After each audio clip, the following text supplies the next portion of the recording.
So if the new team who hires him is like, yeah, okay, you know what? Usually they want them to come close to it, but sometimes, like if you get fired by Toronto, you're not necessarily going to get paid the same in other markets. But the team looks and says, so if they owe you $2 million and then the new team's paying you $1.5 million, well, all that happens is then the old team only has to pay you $500,000. But it's interesting. We'll hear from Aaron Portzline that the Blue Jackets wanted to hire Todd McLellan and could not come to an agreement with LA, which seems odd to me. Like if you're LA, who cares if Columbus is going to pay him less than you are? Different market. They're going to take a really good chunk of his salary. So we'll talk to Aaron Portzline about that. TR will be by today. We'll have Livingston. Raphael Lavoie will join us as this is a big offseason for him. What's he working on? What's the difference? Like last summer, he took his qualifying offer. Some people are like, oh, he shouldn't have done it. Well, why? He got the raise and, this year didn't file for arbitration and didn't accept the QO because it was a little bit higher. Then they just agreed to a contract. It's at the league minimum. It's a two-way deal. So where does he feel he's at as a player in the organization? Also, McLoud Bethel-Thompson, quarterback of the Elks. They're 0-4. You're the QB of the team, man. What's going on? So we'll find out from him where they can improve, say the least. Also, we'll have an interesting, I'm going to tease it a little bit, but coming up in the 3 o'clock hour, we'll have a fun little non-sport topic for you for a second to get into. Also, we talked about it briefly the other day about, Evan Bouchard's chances on the Four Nations team, and I think it's a really good chance. It's going to, you've got Makar, you got Doughty, you got Pietrangelo, you got Bouchard as a right, and Noah Dobson, all his righties. It's going to be a good battle. I know it's only 1 year difference, but do they wait? It's Drew Doughty's a veteran. And by the way, Drew Doughty he had one fewer power play goal than Evan Bouchard did last year. So, someone will say, well, you want Bouchard, he can run the second unit power play if Makar's running the first one. Could. But you got to remember, how many power plays a game are you getting in this tournament? 3? So you're thinking 3 minutes is power play. It's all going to be about what you're doing 5-on-5. And Bouchard's 5-on-5 game, I think, is a lot better than some people say. The advantage that Team Canada has is they don't have to announce their final roster until, much closer to the event. Right? Injuries will take part in it. Sadly, there's going to be someone who's probably a lock to make the team, who's going to get banged up.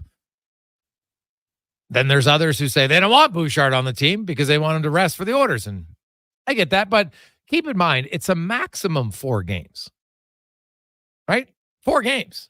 It's not like it's 6 or 8.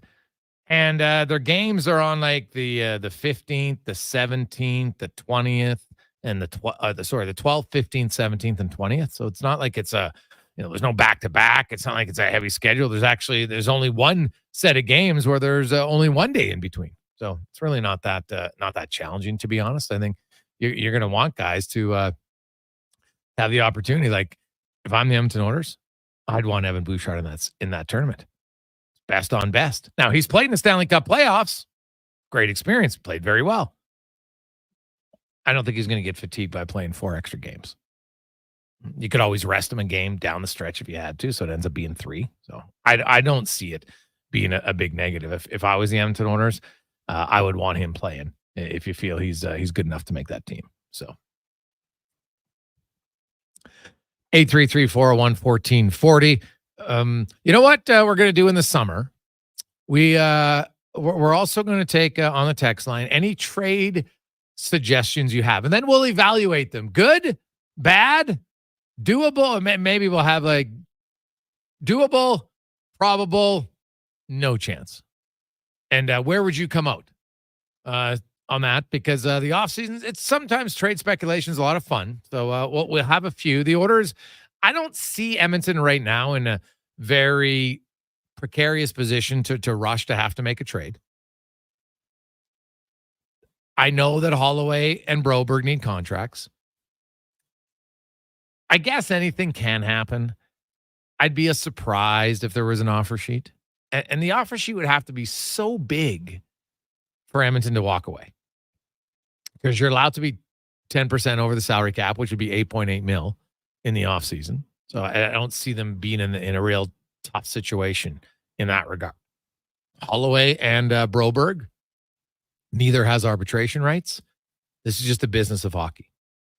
After this year, they're going to have lots more negotiation options. Lots more. So sometimes you just kind of bite the bullet. Would the Oilers like to sign them longer term? Probably, even to a 2-year deal. But it's not going to be very big. So I could see why both say, we'll just do 1 year. We're going to bet on ourselves. We both think we're going to have better years next year, and they're both going to be regulars and play more. I think it's very doable. Very doable.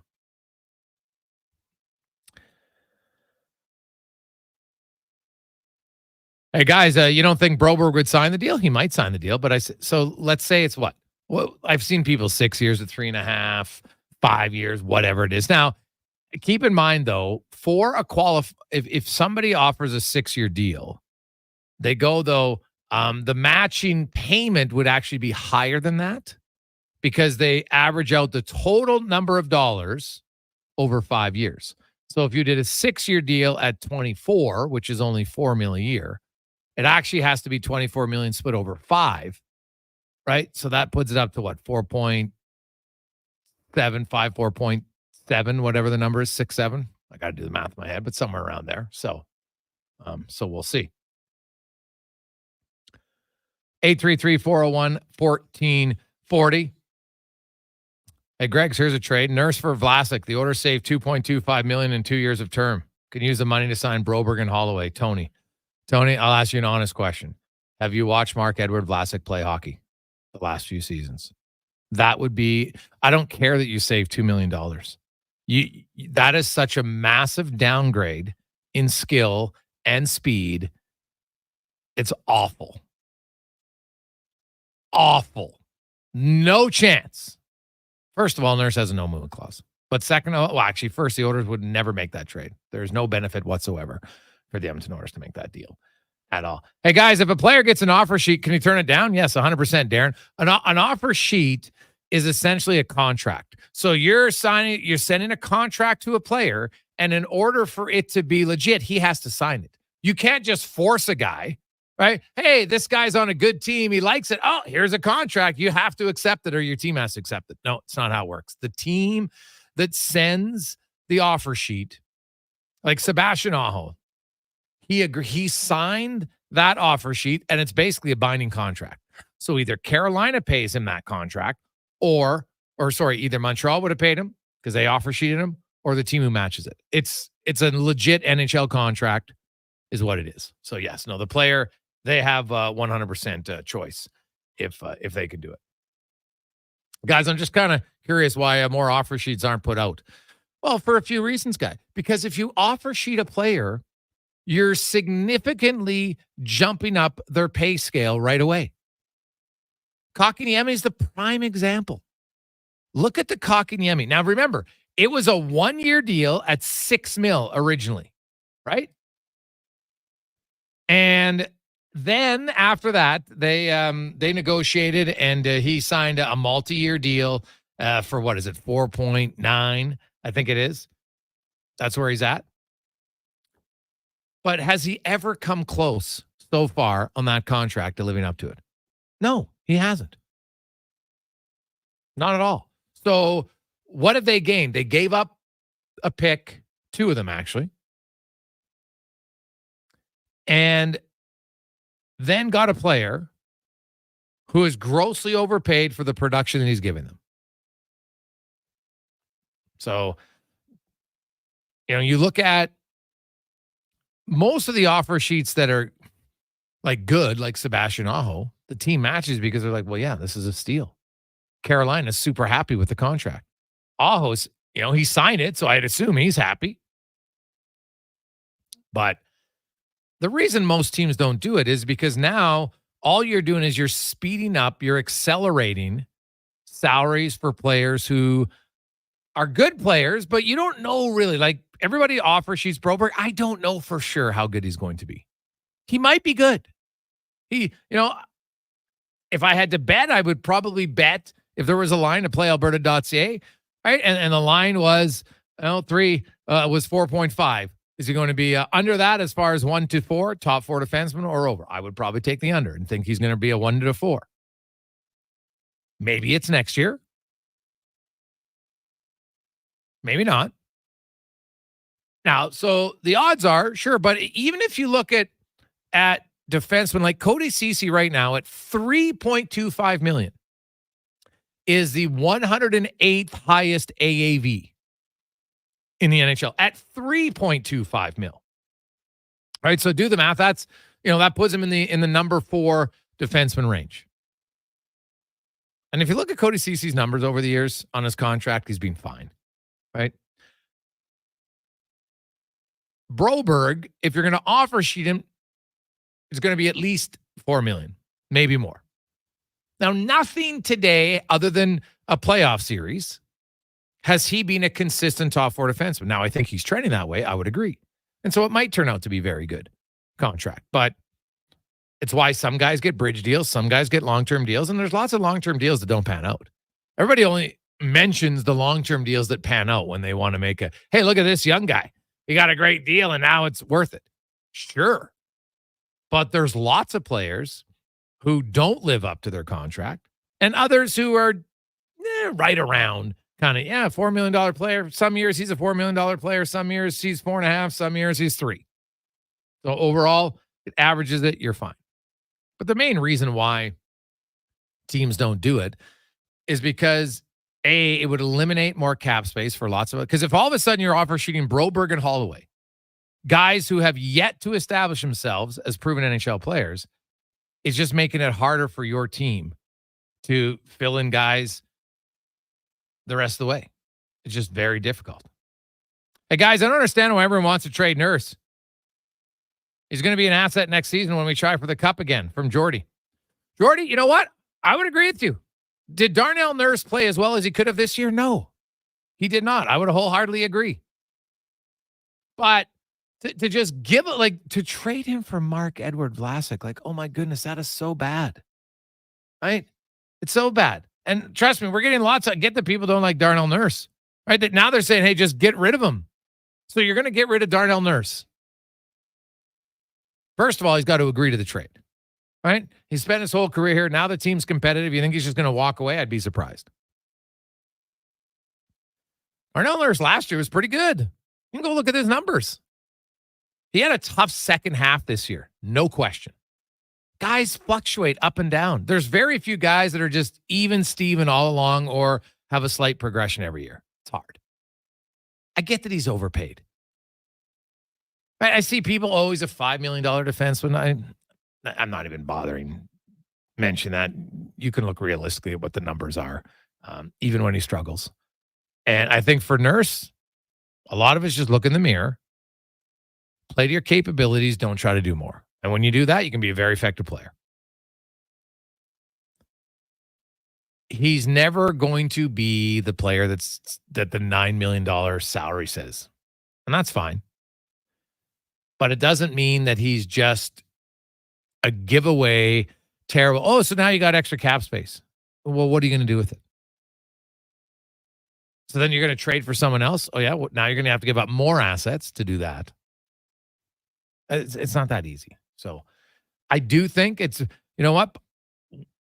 Next summer, depending how his year goes, how Broberg plays, what Broberg's contract is, then I think I can understand the validity of having the conversation.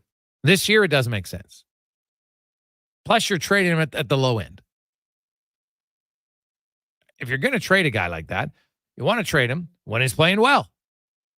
At least then you got a better chance of getting good value. 833-401-1440. Hey, guys, what would the Oilers' compensation be if Broberg signed a 6-year deal offer sheet? Well, Rob, it all depends what the money is. Right? And if it's under $4 mil, it's like a second round pick, which does absolutely nothing for the Edmonton Oilers. A first and a third is anything above, well, not anything, but from 4.5 to like 6.8. Obviously, he's not getting higher than that. So that would be the compensation that they would get, which neither one is intriguing enough for the Oilers not to match it. And I don't think this is what the Oilers would be looking at, honestly. I know, hey, I get Frank, and hey, we're buddies. We work together. And hey, smart of Frank to put it out there and gets people all up in arms, but I don't see an offer sheet. It doesn't mean it won't happen. It could. But again, the teams that would be doing it are the teams that are in complete rebuilds. And, you're going to pay Broberg, and he might even be a value contract, but he probably hurts you if you think he's going to be that good. Because you're a team that's not ready yet to be good. Like the difference of them finishing 32nd or finishing 29th, that could be a massive difference in the player you get. Look at it historically, the value of a number 1 overall pick to a 4th overall pick. From year, like how many years has the number 4 pick been better than the number 1 pick? Think about that. We'll take a quick break. We'll come back. We'll go to Columbus because they got a lot of questions in Columbus. Looking for a coach. What about Patrick Laine? Don Waddell has stated that he wants to be aggressive. Is he done being aggressive? Something else coming? We'll find out. It is the Thursday edition of the Jason Gregor Show, presented by PlayAlberta.ca. You can always get involved, 833-401-1440 in our E-Well inbox, EWEL.ca, your home for all your electrical needs.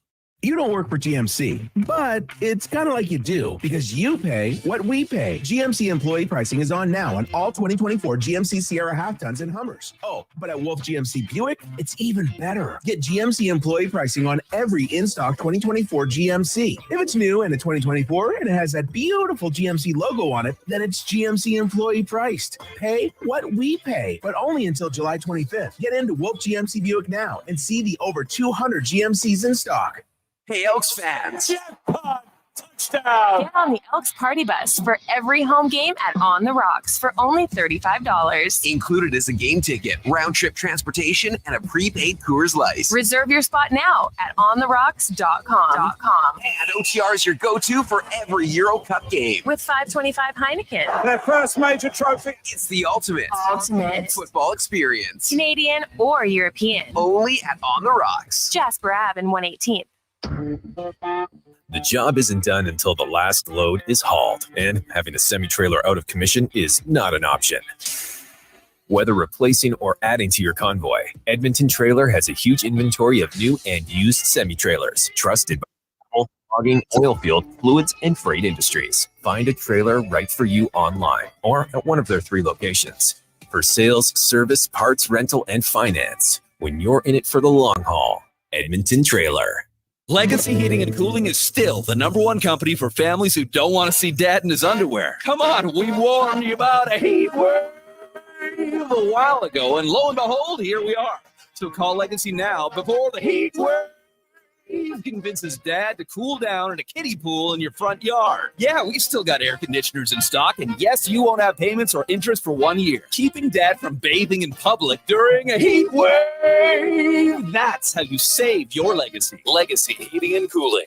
Hey, this is Ben Maller. Do you work the midnight shift? Maybe you can't sleep. Let's stay up together. The Ben Maller Show airs weekdays from midnight to 4 right here on Sports 1440. I got to tell you, it's pretty exciting to be in the Edmonton market. Now, all sizes of premium roast coffee at McDonald's have a new low price starting at $1 plus tax for a small. It's great if you love great tasting coffee.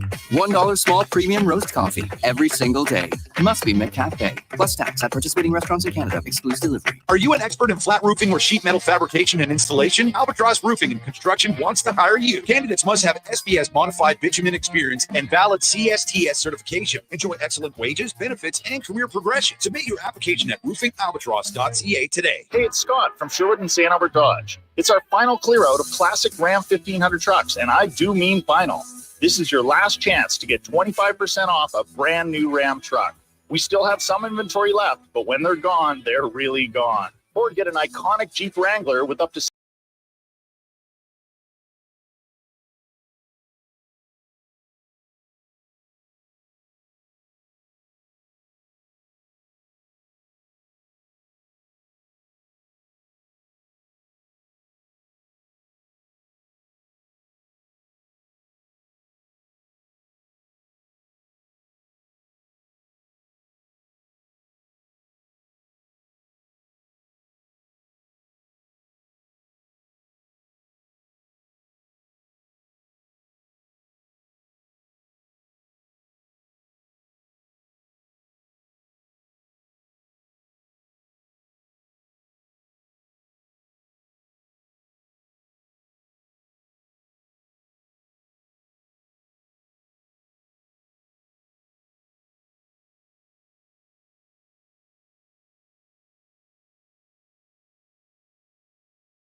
Rolling through a lovely Thursday afternoon. How are you?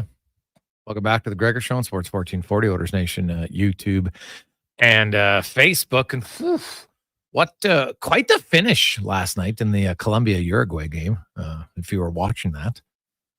Man, there were some great chances both ways. Colombia had numerous opportunities to get the 2-0 lead and really salted away, but they couldn't score. Uruguay missed a good chance. Then there was a little bit of a melee and the players going to the crowd.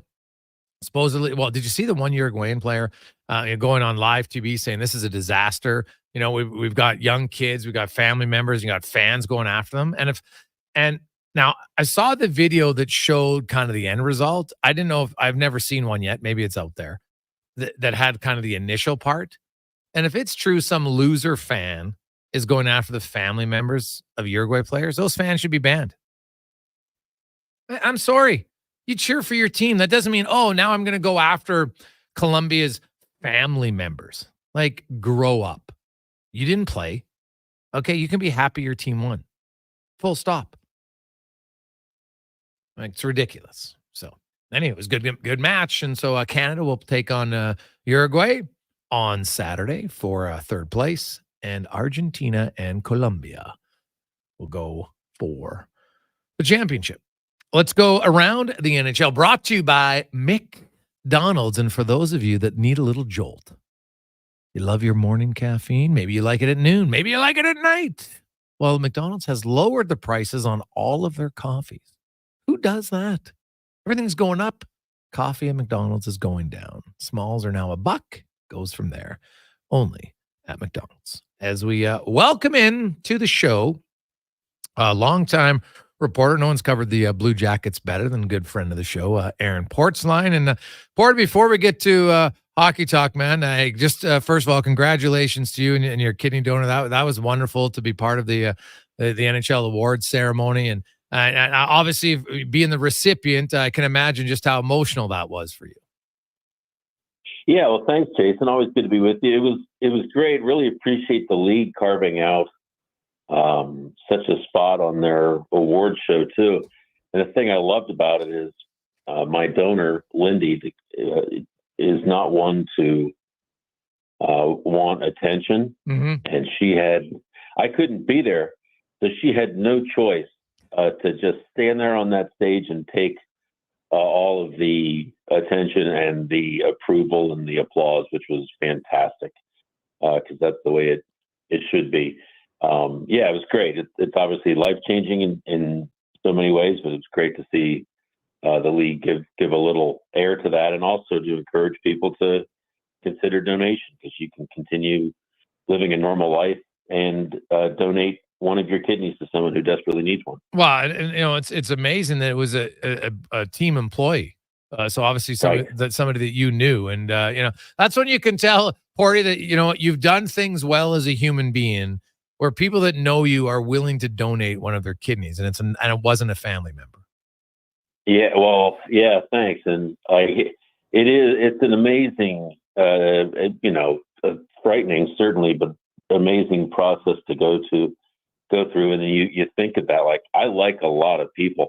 I've never had to think in terms of, do which of these people do I like enough to give an organ? Yeah. If any of mine were worthy of donation. It is a step, an incredible step forward. And really, Lindy and I knew each other, but we didn't work together directly, and we weren't close friends. I can tell you that has most certainly changed here in the last several months. Yeah. Oh, I would think so for sure.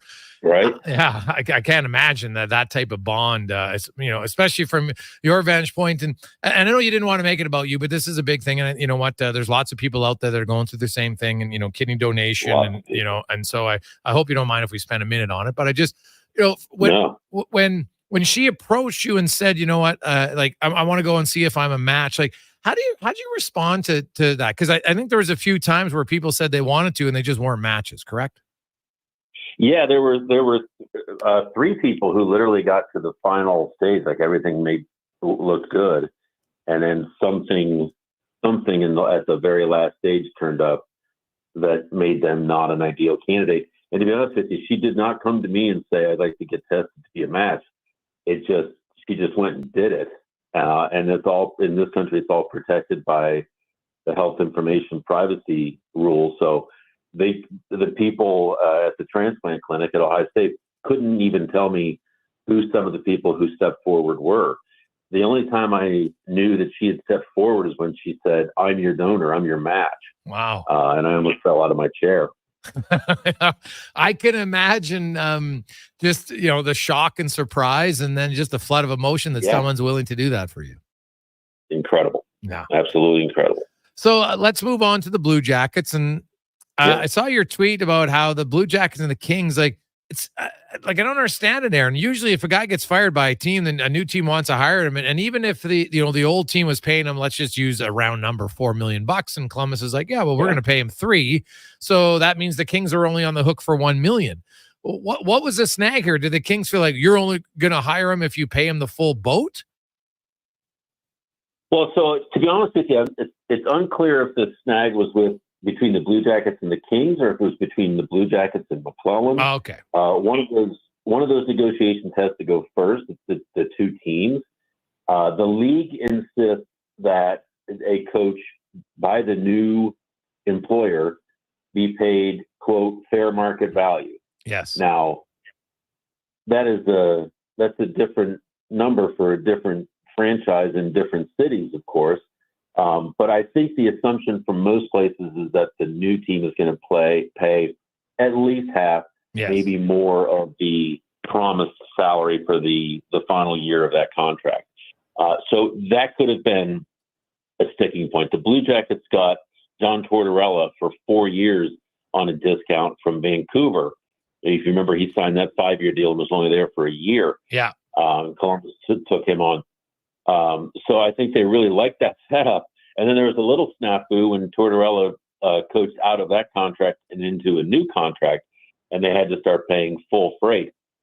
So, the Blue Jackets in some measure are still on the hook for Babcock, although that could have been a settlement, one-time pay. They did pay him to go away without ever coaching a game. They're still on the docket for Pascal Vincent's year. He's got another year in his contract. So, and you could see there are many reasons why it may have not worked. It could have been term. It could be the annual salary. I don't think McClellan was expecting to be the highest paid coach in the league again at 5.5.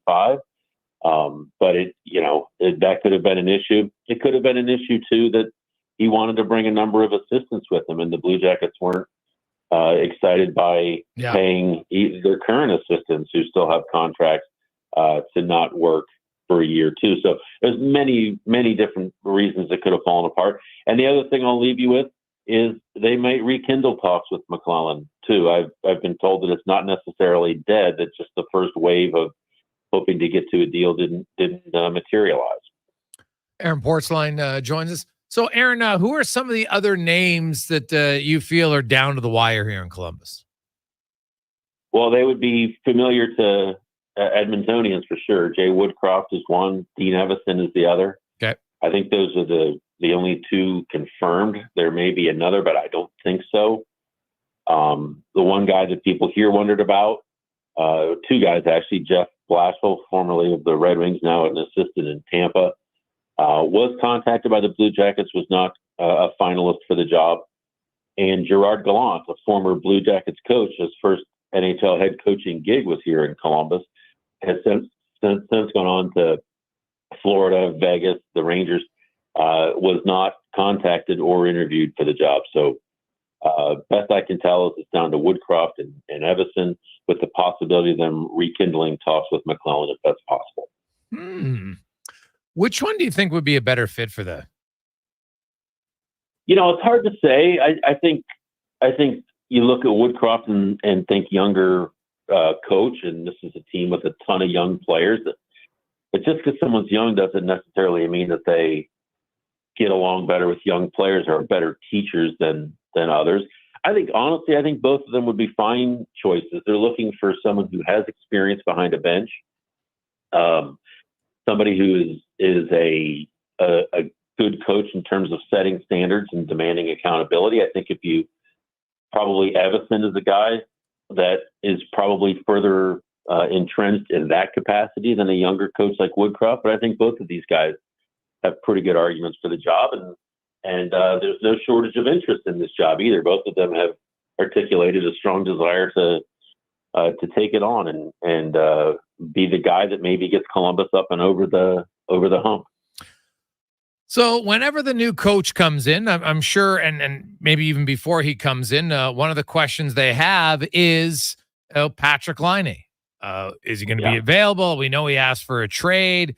Don Waddell said, hey, you know what? I can look at it, but that doesn't mean that other teams are interested. You need a partner to tango. What are you hearing on the Patrick Laine front? Yeah, so this is a sticky one here. He is still, to my knowledge, and the last time I checked was Saturday, still in the NHL, NHLPA Players Assistance Program.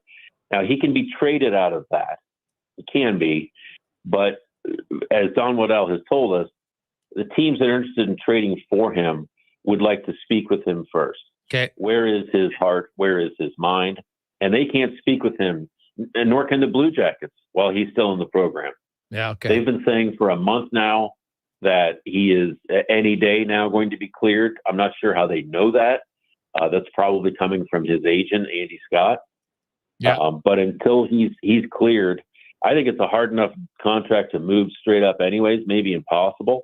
The fact that the draft is now in the rearview mirror and free agency for the most part is as well, I think it just becomes increasingly more difficult to think that they're going to be able to move that contract. It's only 2 years, but at 8.7, to move that without eating a sizable portion of it. Oh God, yeah, I would think so. And if they do, like if Patrick Laine comes back and he's on the he's feeling good about himself and everything's good. Like this guy, no one will be surprised if he scores 30 goals, and then you're paying $4 million for him to score 30 goals for another team. That's a pretty big matzo ball to have to face. Absolutely.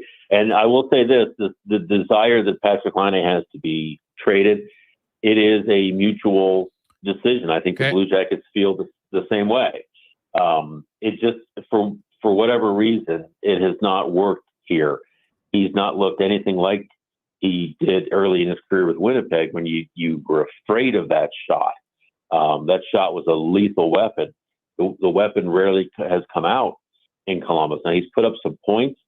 He's had some stretches where he's looked like the elite goal scorer. Maybe one stretch where for maybe 2 weeks, 3 weeks, he was pumping them in at a rate he did early in his career with the Jets. Yeah. But he has not gelled with Johnny Gaudreau at all. 2 years together, Gaudreau has the primary assist on 6 Patrick Laine goals, 6. He played 18 games last year. The injuries have been an issue. There have been more than a few mentions of him not being in great game shape, and perhaps that playing a part in the injuries. So it's not a relationship that is healthy right now and probably needs to end for both parties. When you look at his situation, Aaron, how much of it is, the reasons why he's in this program? How much of it was just lack of health, frustration? What had to go sideways so quick? That it's really hard for me to say, and probably unfair for me to even guess. he's made it clear in social media posts, or at least a post, that he is in the program for mental health reasons. Okay. That can mean myriad things, as we all know. And I don't, he's had some, obviously the passing of his father was well publicized a couple of years ago. That was, a guy that he spoke to after every game. I think that was a real, for him, a real tethering aspect of life. And they would have their spats and their moments, as all kids do with their parents. But it was something that he spoke openly about and missing, and not the phone not ringing after games. So I don't know if that brought on a change in his life or his mental health. I don't want to speculate that it did, but the first thing that I think everybody wishes is that he gets the help he needs, that he finds joy in playing hockey again, or most important, that he just finds joy in life, whether that includes hockey or not. One way or the other, I think people wish the best for Patrick Laine. Aaron, one last one. Don Waddell, so you got Laine, you got the coach. Any other moves you're expecting between now and the start of training camp? Well, no, they were fairly active in free agency, about as active as people expected. The big deal being Sean Monahan, Johnny's old running buddy in Calgary. They're reunited again. And, they filled out their defense with the veteran Jack Johnson, who's been here before. Whether he plays 40 games or 80 games, we shall see. It probably depends if Denton Matejchuk, the great prospect who had a wonderful season in Moose Jaw this last year, if he's ready to go. There's a lot of a young wave talent still coming to Columbus. Matejchuk and Jiricek on the back end. Lots of young forwards up front, with Ken Johnson back healthy again. Dillinger emerging as a player. It's not hopeless here. That's why so many coaches were interested in the job, so many GMs too. I don't think you look at them as a threat to make the playoffs in the East by any measure, but they should start to be a much more competitive team this season. And what about goaltending and Merzlikins? And, obviously, having one of his really good friends pass away in that unfortunate injury with firecrackers and such. Right. Where's he at? Does he need a change? Like, is he ever going to be able to play there as to the level he's capable of?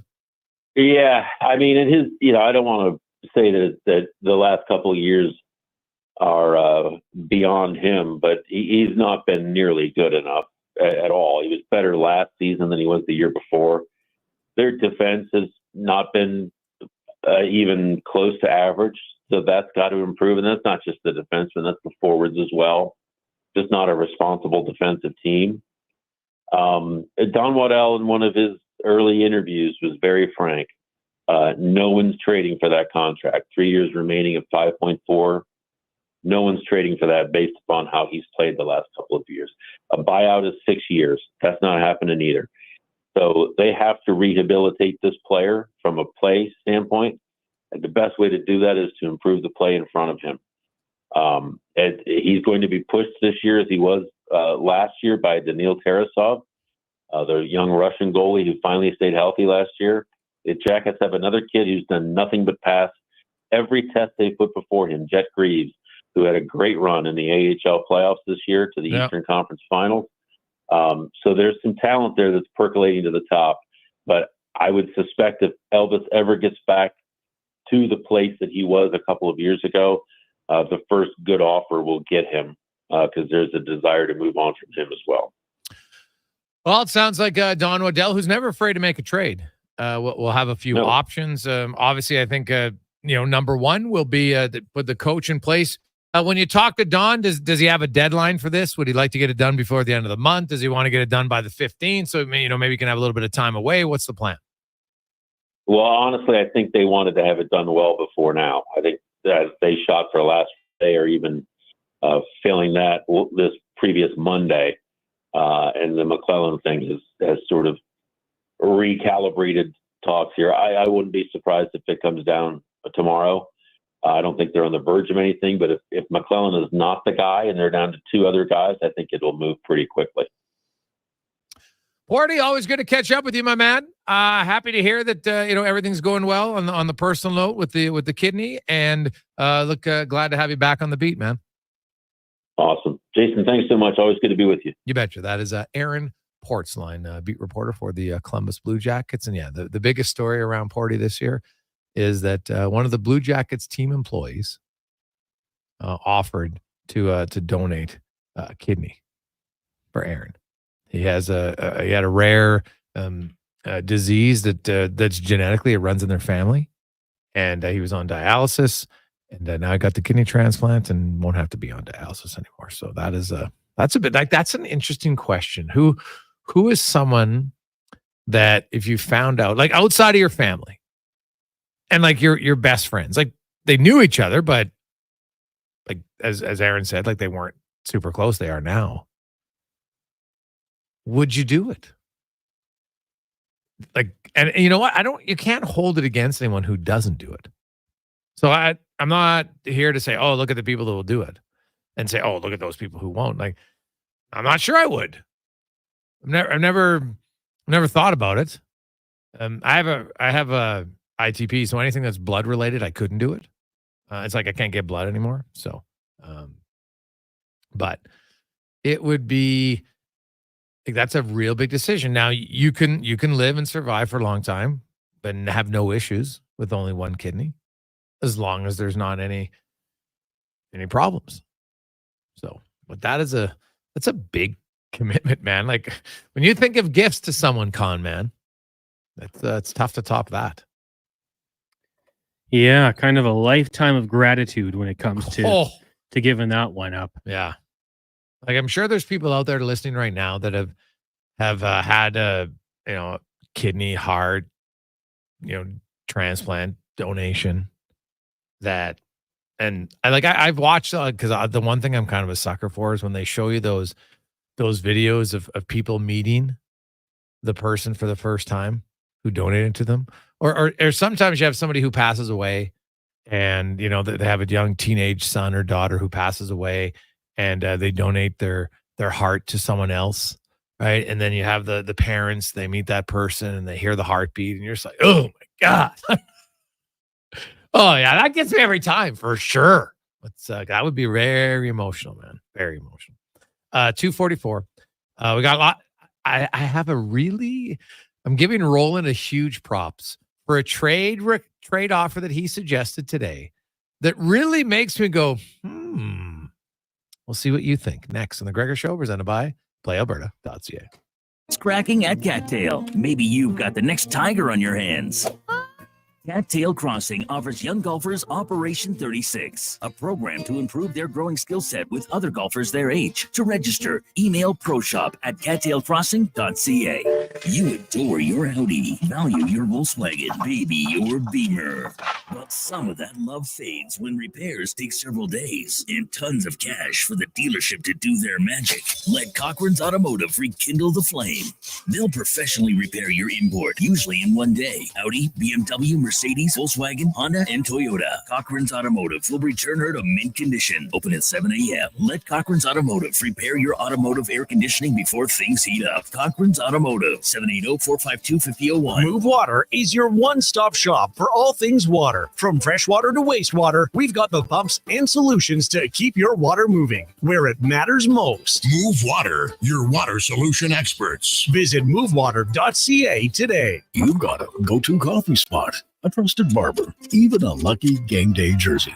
But when it's about looking your absolute best, there's only one name you need: Mr. Dirk. Family run since 1939, we're experts in crafting impeccable tailor-made suits and offering a wide variety of everyday styles. Pair that with personalized one-on-one fittings and the convenience of on-site tailoring. Mr. Dirk elevates your style game. Visit our Edmonton store or explore MrDirk.com. Score big on style with Mr. Dirk.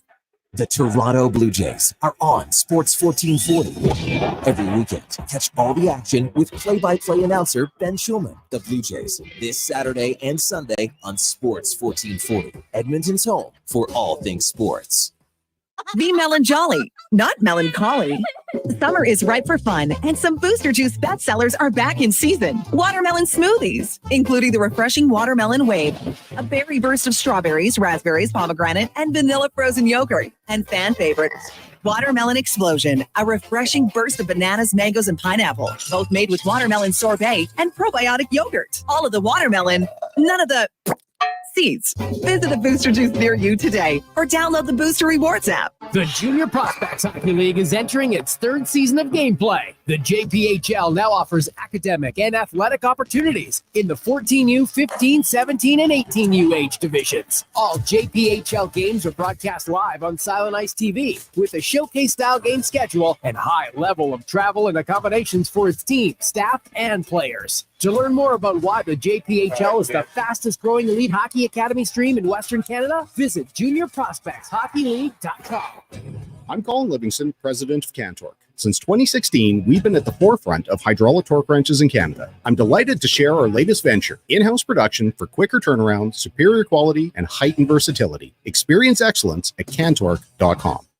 Employee pricing is on now at Chevrolet. Right now, get up to $10,500 off select Silverado 1500 High Country Crew Cab models.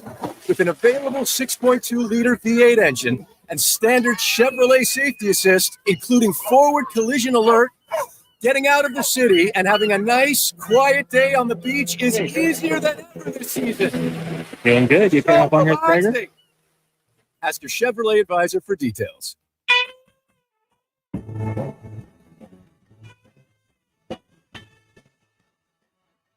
Portions of this hour brought to you by Albatross Roofing. They're looking for experienced flat roofers and sheet metal fabricators. Must have experience with SBS modified bitumen roofing systems. You can apply at roofingalbatross.ca.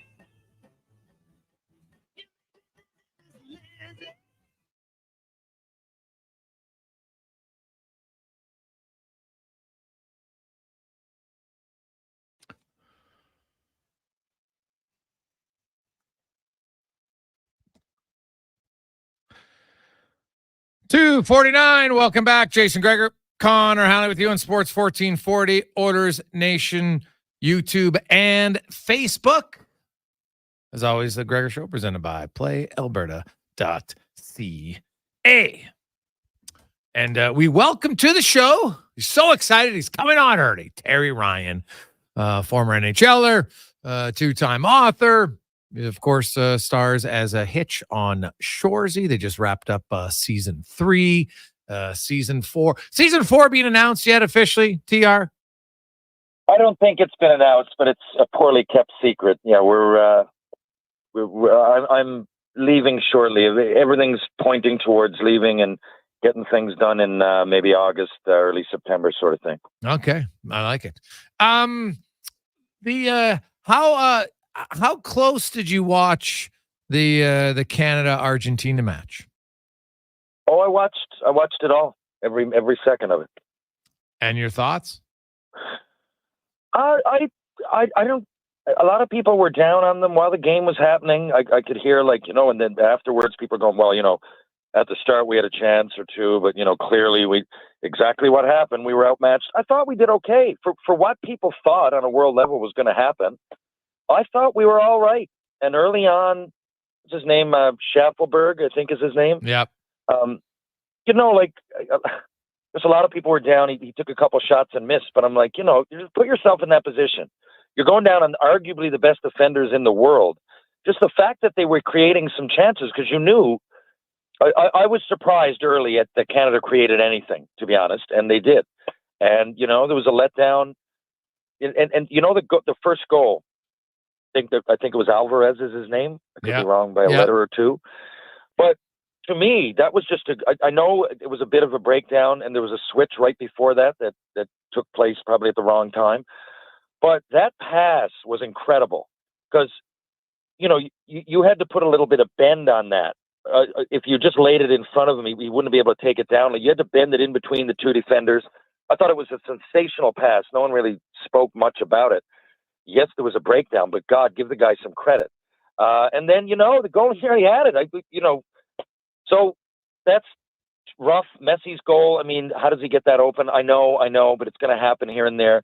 and he took that, just a brilliant play by Messi. You don't know what's behind you. It could have been going in, but he just figured, if I tip it at the last minute, not unlike hockey, a nice tip by, let's say, a Joe Pavelski, But for me, I thought they battled hard. And what really, was it DePaul? I mean, come on, there's diving, and then come on, guy. Come on. Yeah. I thought that was just, I get it. There's a level of it that it's soccer, and I know it's going to happen. And that's the way it is. And if you do dive, you're going to probably be rewarded.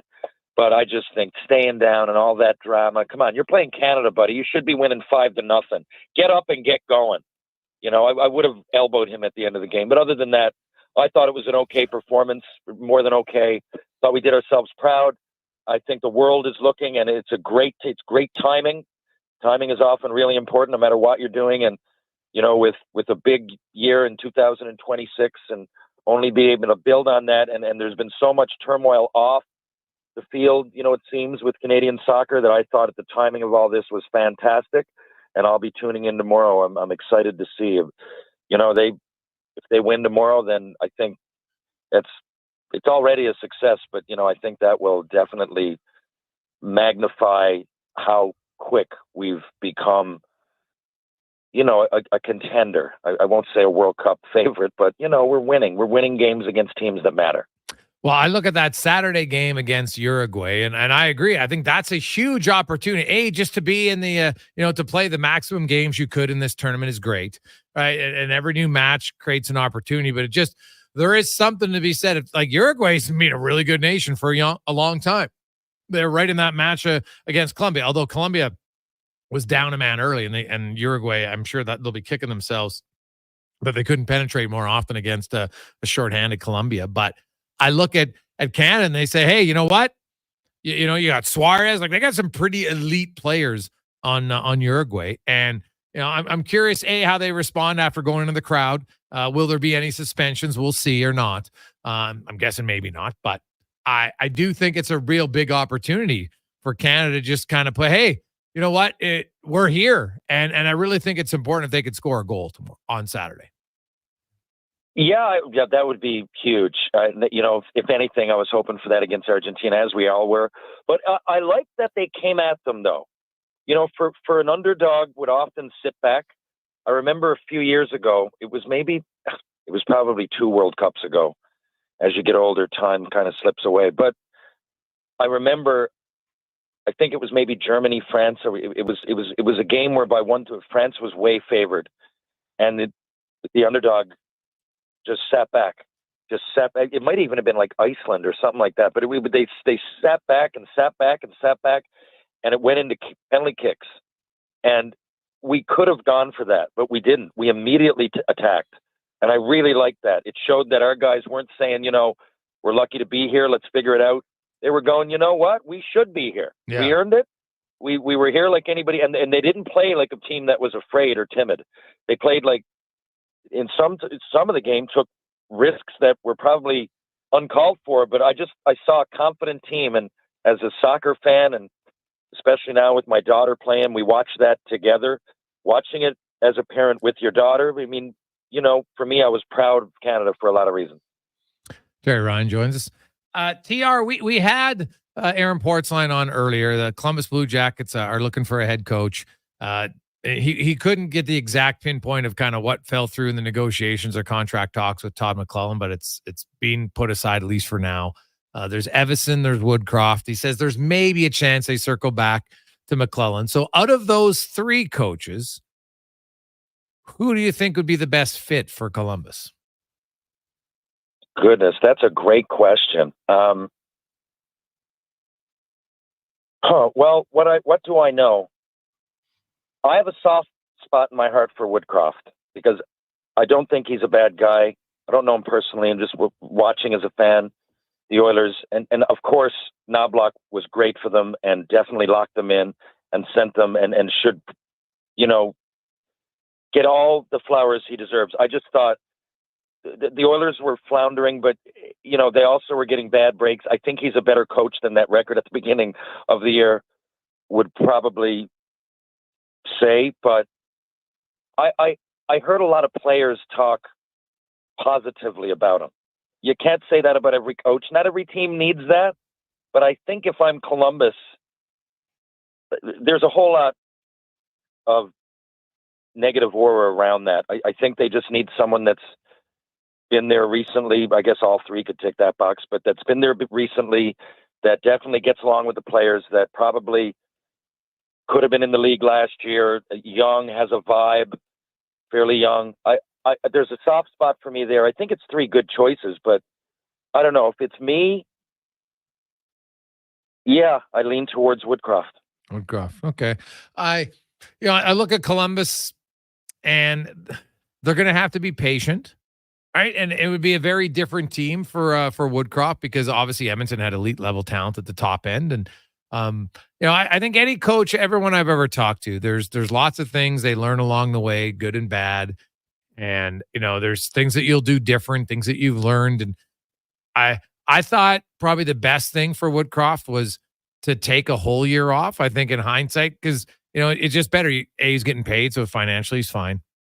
But you can watch other things. I saw the interview with him. He talked about how, he was watching a lot of other games, watching, kind of learning different things, because you can never stop learning, especially as a coach, right? Sometimes if you're only in one organization and you're only coaching that team, sometimes you get a little bit kind of blinders on because you're so focused on your team. So now when you watch the games and you're not watching it thinking, well, how would I counter it with this team?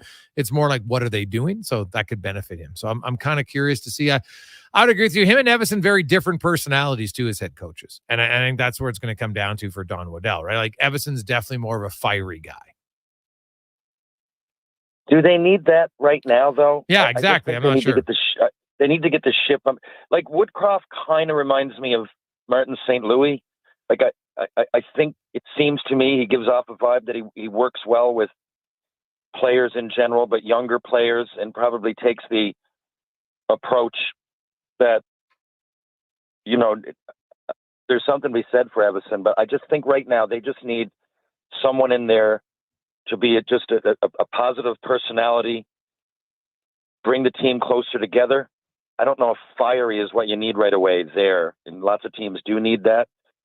I don't know. Again, who am I to say? But for me, yeah, I would just, Columbus needs things. It needs a positive vibe right now. They need the players to believe in something in themselves and their coach.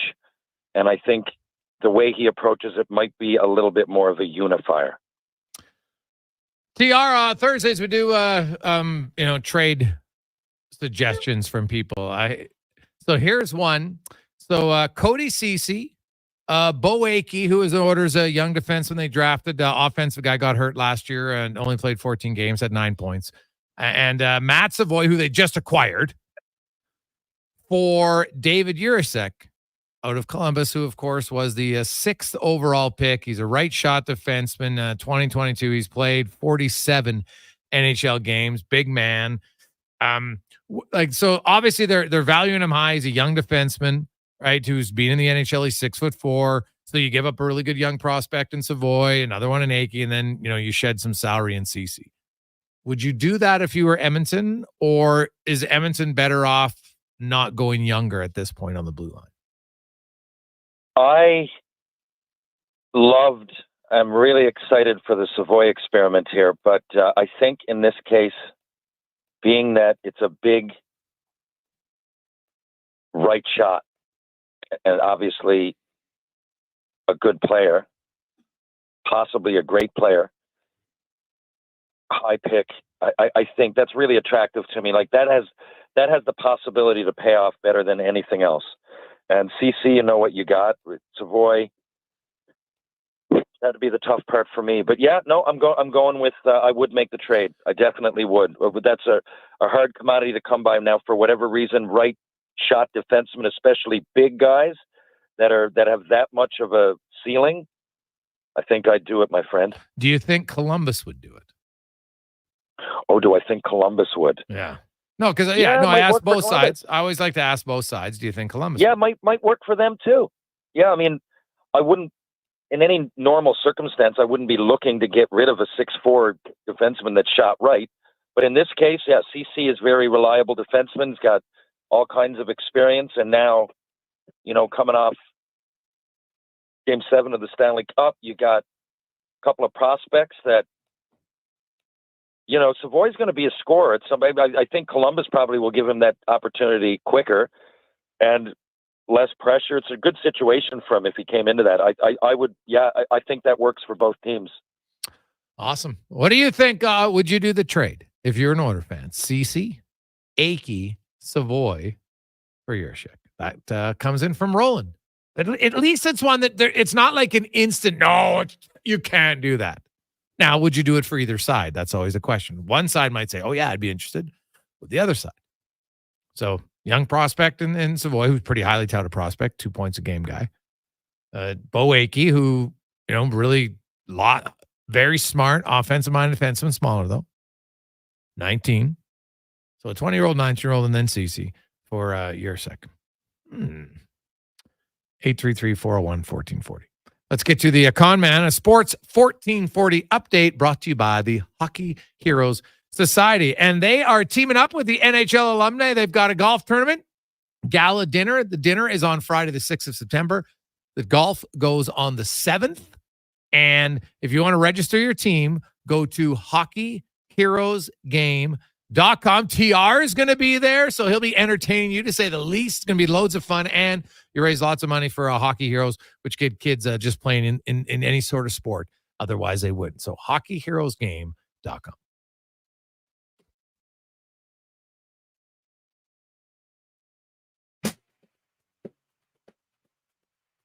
The Utah Hockey Club has signed their first graphic in franchise history for TJ Ginlett to a 3-year entry-level contract. Ginlett was selected 6th overall by Utah back in June. He had 47 goals, 84 points in 64 games last season with the Kelowna Rockets. CFL Week 6 kicks off tonight as the 5-0 Montreal Alouettes hosting the 2-2 Toronto Argonauts. That gets going at 5:30. The Elks in action Sunday, hosting Ottawa down at Commonwealth Stadium. Major League Baseball right now, the Blue Jays on top of the Giants 5-2. That one in the top of the 5th. Later today, Phillies host the Dodgers. The Cubs in Baltimore. You got the Athletics taking on the Red Sox. Rays host the Yankees. Astros in Houston taking on the Marlins, and the Angels up against the Mariners. Finals from today, Tigers beating up on the Guardians 10-1. Reds doing the same with the Rockies 8-1. The Mets blanked the Nats 7-0. And it was the Pirates over the Brewers 1-0. In the association, for the NFL, the Tennessee Titans have announced that they've signed free agent safety Jamal Adams, 7-year veteran. He was released by the Seattle Seahawks after 4 seasons back in March.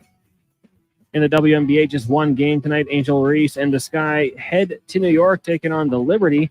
That one gets going at 5 o'clock. And at the Genesis Scottish Open right now, Justin Thomas atop the leaderboard, 8 under par. Corey Connors right now tied for 8th at 5 under. Mackenzie Hughes, 4 under. And Adam Hadwin, 1 under. Coming up in hour 2 of the Jason Gregor Show, we'll hear another edition of Ryan's Rant and speed things up in the Cantork Racing Report with Colin Livingston. I'm Connor Halley. This has been a Sports 1440 update. This is Sports 1440, a Stingray radio station broadcasting on Treaty 6 territory. Download the free iHeartRadio app and listen to CKJR wherever you go. The summer road lays ahead. Your potential destinations are endless. Volvo Cars Edmonton gives you choice to match. Right now, lease a 2024 Volvo XC90 from 0% for qualifying loyal customers. Or save $7,000 on all new 2024 XC60 recharge plug-in hybrid models. All demo vehicles come with a free 10-year, 1 million kilometer warranty. No matter what you decide this summer will become, your first choice is Volvo Cars Edmonton. VolvoCarsEdmonton.com, 1205 101 Street Southwest. Why tee off at the Ranch Golf and Country Club? A fun, unique layout offering premier conditions. The Ranch has been ranked as one of the top public courses in Canada. Unmatched value. Score Golf Magazine rated the Ranch as the best value in Edmonton. The service, from tournaments to special events to the pro shop. Superior service that makes every visit exceptional. The Ranch Golf and Country Club, a laid-back environment where anyone can enjoy an amazing day on the fairways. For details, visit theranchgolf.com. Ennio and Jason are friends. Hey, buddy. What's up, buddy? Except when they talk hockey. Edmonton had all those first overall picks, and they still can't win. Yeah, but we still beat you. Battle of Alberta champs, baby. But ask them who makes the best beef jerky in Alberta, and they'll tell you. Wilhauk beef jerky. It might be the only thing Alberta hockey fans can agree on. Pick up some Wilhauk beef jerky today in Leduc, Spruce Grove, and West Edmonton Mall. Rule number 33. White shirts attract stampede mustard like magnets. Maybe just bring a spare. Summer in Alberta has its own set of rules, and if you're looking to add a little extra fun, Play Alberta has it all. Use promo code SUMMER to snag a $50 casino bonus for casino, instants, and live dealer with your next deposit. Get ready for promotions throughout the summer to help you make the most of those sunny Alberta days, because we all know they don't last long enough. Bonus terms and conditions apply. Hey, sports fans, we've got a clear choice for you. At Crystal Glass, we provide customers with the perfect glass for any job. From home to auto and even commercial, installation or repairs, we're your team. Call 310 Glass or visit crystalglass.ca. Crystal Glass.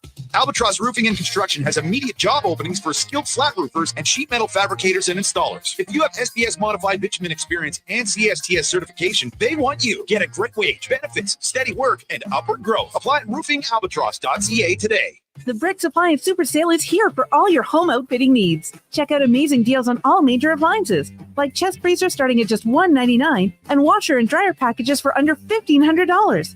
Plus, shop incredible deals in other departments, like up to $920 off sofas and sectionals. This summer, the Bricks Appliance Super Sale has got you covered, whether you're looking for items as big as a fridge or as small as a kettle. Some exclusions apply. See in-store for details. The Brick, saving you more.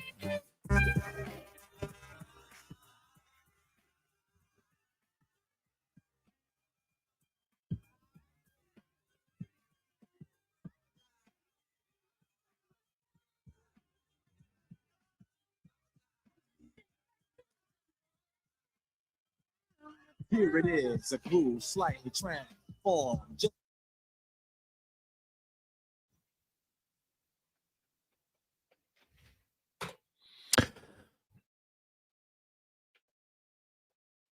Just after 3 o'clock. Welcome back, Jason Gregor, Connor Halley.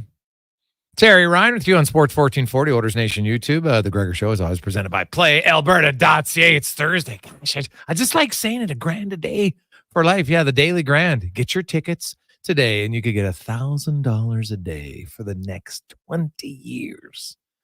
7.2 mil. Not bad at all. You know what the best part about that is, Cons? Is there... Because I think when you win like those $40 or $50 million lotteries, you got to have like a press conference and everybody knows it's you. And then all of a sudden you got a lot of Klingons. This way, you just quietly, like a lot of we were doing, I was looking at the numbers and they were saying like in Alberta alone, there's like, what was the number? 45,000 millionaires or something like that. Quite a few. But a lot of people don't know them. They're pretty quiet about it. It's good. So that would be the benefit. No one would know other than you. Unless you want to tell everybody. Then I guess then it's your own fault. But get the Daily Grand at playalberta.ca. Hey, TR is back with. We've got a lot of text flying in 833-401-1440.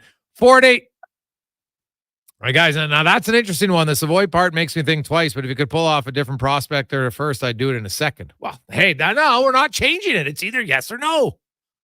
Without rules, there's anarchy. Yes, I would do the trade as is. No. It's that simple.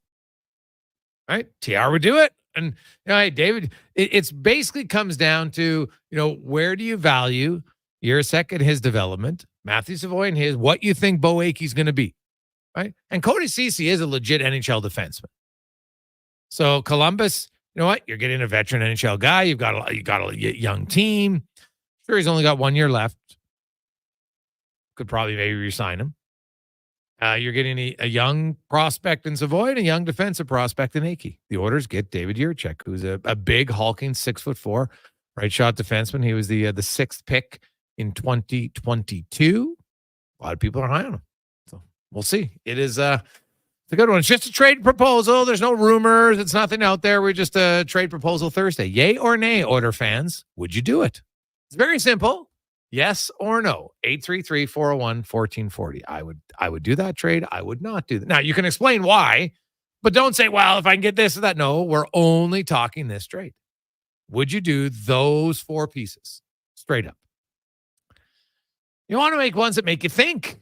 You don't want ones that's like obvious yes or obvious no, because if it's an obvious yes one way, you're probably like, I don't think the other team would do that. Now, again, not a lot of people thought Ryan McLeod would get you. Matt Savoy. All depends on how teams view it. So anything can happen at different times, for sure. Let's get to TR's Tales, brought to you by Action Electrical. They're one of the most diversified electrical contractors in the province, whether it is residential solar, commercial solar, electrical preventative maintenance. They do it all. actionelectrical.net. Here's TR. Thank you. So, I haven't done this show twice a week pretty much for almost a year. And having my podcast a couple times a week, I get a lot of interaction online, a lot of questions. So I took a few questions that people have asked me from out your way. So these ones strictly come from Edmonton. I got them through route of my podcast, but they all listen to this show as well. So I will toss some of these questions out there, and I hope you guys can give your answers as well. We ready? Yep. Okay. First one's easy. Hey, TR. Sammy B in Stony Plain. Hey, TR, should teams go back to wearing the home white? I like home white. I just, if teams are coming in on the road, I'd rather see their dark jersey and have a variety rather than see everybody's white. I don't know. Maybe I'm a traditionalist, guys. Maybe that's not even really being a traditionalist either. That's like 20 years. But while I played, teams wore their white home, and I preferred that. I mean, I don't know. What do you guys think? Well, see, I like the ordered blue jersey better, so I could see why they'd have it. But seeing for some, like most teams, their road jersey, stands out a little bit more than their white. So from a aesthetics perspective, yes, I would prefer to see the other teams' road jerseys more. What about the con man? Here's a wild one. In the WHL, do they not switch their home jersey midway through the season? I might have made that up. I wonder if you could do something like that. Would it be too much for teams to maybe one road trip, a couple teams to carry both sets just in case the certain team hadn't done it? But a game, whatever it would be, 20-something, the home team switches from their road to their road darks to their home white, and you get a chance to see both. I like both. I grew up on the home whites, and getting a chance to see all the other teams' dark uniforms come into town was pretty cool. So I if you had to ask me, I would be okay with the Oilers wearing the whites at home. I'm surprised that we haven't thought of that. In everything now, private jets everywhere, everything you want on the plane, you come off after a shift, you can break it down on a video screen, what you did. You can watch things unfold in real time, and then literally right after there, you're on the bench watching the play happen. There's so many things. You got therapists for everything, mental, physical, the dressing room, you got every kind of nutrition, dietitian, everything. And we haven't thought to just switch the jerseys halfway through. I can't believe that. Oh, we've discussed it on the show back in the other station. Yeah, it's one where, and I even asked, and they just, I don't know, the reason I got didn't seem to make sense to me. So now you can, what's funny, Terry, is certain teams, if you'll notice sometimes when you're on road trips, there are times when you can apply for the other team if you want to wear your third jersey and then the other team applies. So there are certain times you can do it, but yeah, it's rare. Okay, this is a wild one. This is almost like this guy's just looking for some advice, okay? Oh, gosh. Love these. Hey, TR, I just met a girl I really like. 3 months of absolute bliss. She's perfect for me. She's beautiful. We get along. We haven't argued. Recently, though, I've noticed some things I'm not sure I like. So here's some things. He said they were driving on the highway. She thought he was asleep, and she threw the McDonald's garbage out the window while they were driving. So that, I guess, made him question things.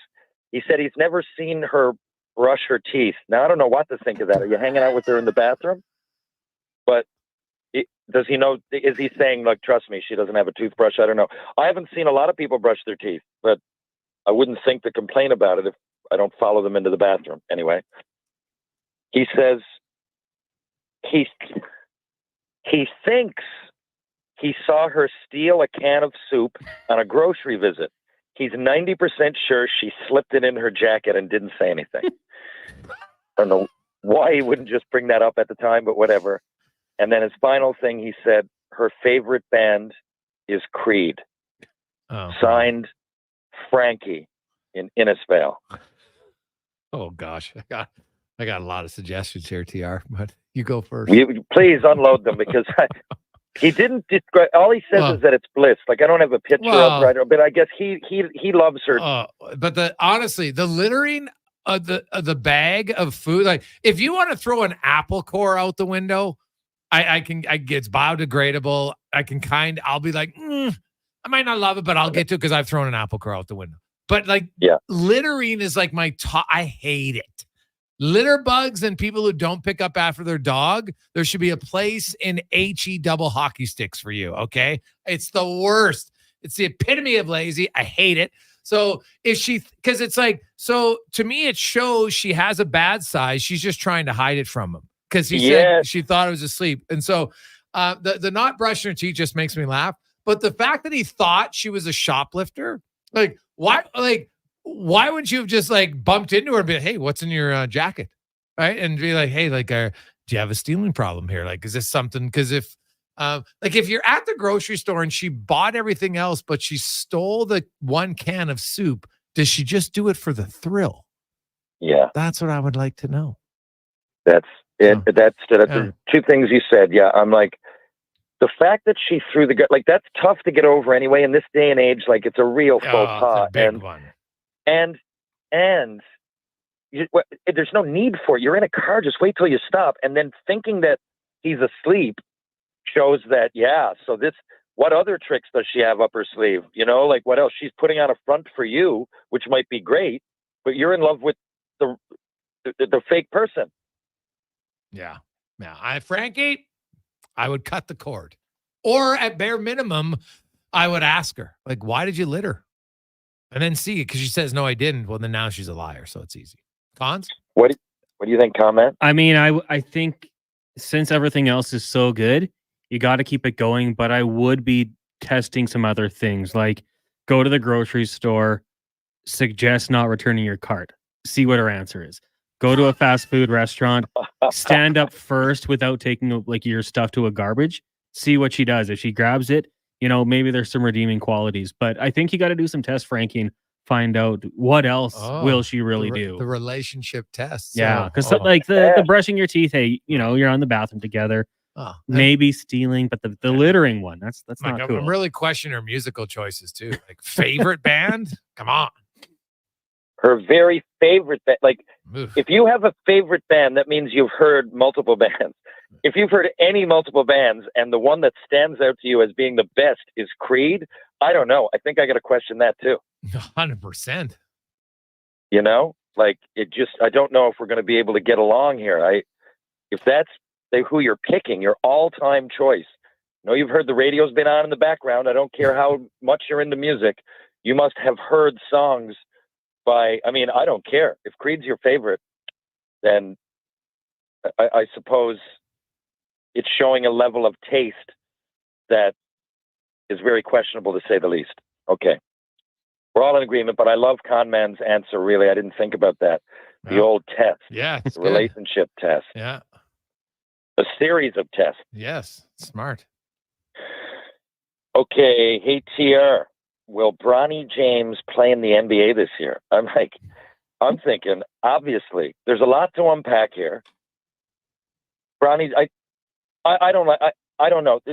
I respect LeBron for what he did, but there's something so dramatic and me about him. I can't get on board. I can't. I really respect him, and I know he's charitable. So the only thing I hate is the wrong word, that I don't like about LeBron James is that, there's just something. He needs attention. At the end of the year, remember a couple of years ago, they got knocked out and he announces a week later he changed his number. You know what? The playoffs are still going on, dude. Like, we don't care, but enough people do that they'll give him his flowers online. And there's just something for a guy like that that's so good, that needs so much attention. I don't get it. But there must be a level in Bronny. If he's doing this, I would hate that. The last thing I would ever want to do in any pro sport is have dad on the team, and if I'm questionable to be picked. So the whole thing, to me, it's all right. It's great. He's going to play with his son. I don't know. I don't study the minors, but it doesn't seem to me that he's fully deserving of it. I know that wasn't the question, but if he is even, I thought like little things like Magic Johnson coming out. I like Magic Johnson, and he congratulated him online, but he didn't. Who went in the first round? I don't even know. Like, but give that guy some props too. You know, like it just seems to me. But anyway, that's not what you asked. Okay, will he play? I think 1,000% he'll play. The whole reason he got drafted there in the first place. I think he could stink it up. He could do poorly. I'm hoping for him. I got no reason to hope for that. I hope he does well, but I think it's a foregone conclusion that he's going to play. The whole reason he went there, LeBron is in charge of this. I don't think in any other situation he would play, but I think because he's on the Lakers with his dad, he will. That sounded really negative. It's just the way I see it. Cons? Yeah, I think he will play. I think there's going to be some time maybe in the developmental league getting ready for this, but at one point, whether the game's meaningless or not, I do think he will see some NBA action, and mainly because of his dad. A late season call up when the Lakers are out of it, sure. That's okay. I don't see him starting the season there. I would agree with Connor on that. I think he'll start in the G League. Like, part of me says I get it, and people are like he's his own person, and I do, and I'd want that too, and because of that, I really hope deep down that he rises above and he becomes a great NBA player. But just for me, you know why they picked you. I wouldn't like that. Like, no matter what I did, and it's not like he's a huge prospect and he went there. I think he's going to play sooner than later because I think it was bold in the first place. We all kind of got used to it, and you're like, okay, LeBron James is going to be in the NBA. I think you're going to see him like close to, I'd say, first quarter of the season. I do. I think it's insane, but I think it's going to happen, especially if LeBron starts hurting or something. Who knows? Maybe I'm not going to play that many games this year. Who knows? Maybe if he gets an Achilles problem or something. I think if LeBron gets injured, he'll be up immediately. Like, it doesn't matter what he does down there. He's going to play in the NBA, which I kind of hate, to be honest, but whatever. Quick break. We'll return. Jason Gregor, Terry, Ryan, Connor Halley, if you on Sports 1440, Oilers Nation, YouTube, and Facebook. That was TR Sales. I like the question period. We might have to do that. One day a week, we'll just have some email questions to be answered. I would like a follow-up from Frankie, too. Like, when did that text come to you, TR? Because we might have to get a follow-up in a few weeks because there's a lot more to unpack. We got a lot of people wanting to know about Frankie and Innisfail. So we'll have to follow up with that maybe next week. I'll take a quick break. We'll return on the Gregor Show presented by PlayAlberta.ca. What's cracking at Cattail? Maybe you've got the next tiger on your hands. Cattail Crossing offers young golfers Operation 36, a program to improve their growing skill set with other golfers their age. To register, email proshop@cattailcrossing.ca. As a business owner, you know that good business is based on good relationships. So imagine, how would you feel if your commercial insurance was driven by people, not products? At High Street Insurance, we've been serving Canadian businesses like yours for 10 years. People, taking care of people. We take the time to learn about your business so we can ensure that your insurance coverage is finely tuned to the nuances of your commercial situation. Good protection starts with understanding you. Reach out to us today at highstreetinsurance.com. Hey Leduc, it's me, Grant Fedor from Leading Edge Physiotherapy. What you might not know is that I started practicing physio here in Leduc more than 23 years ago. In those years since, I haven't forgotten the kind and welcoming people that trusted me then. Feels great to be back. But I know we have to live up to our promise, and that's to live up to our name. This means bringing a leading-edge focus on our environments, technology, communities, and the people who will care for you, like Graham Raymond and Amanda McIsaac, two locals who want to make a difference in your life. We're now open in Leduc. Learn more about us at leadingedgephysio.com. Gather around the radio, kiddies, for the best time of day. It's Oodle Noodle time. Listen in this week as your noodle hero battles the barbarous Bobby Burger. Now sing along. You know the words. Oodle Noodle time. Oodle Noodle time. You know what time it is now. Get up and give me your best Oodle Noodle dance. Your best time of day is Oodle Noodle time.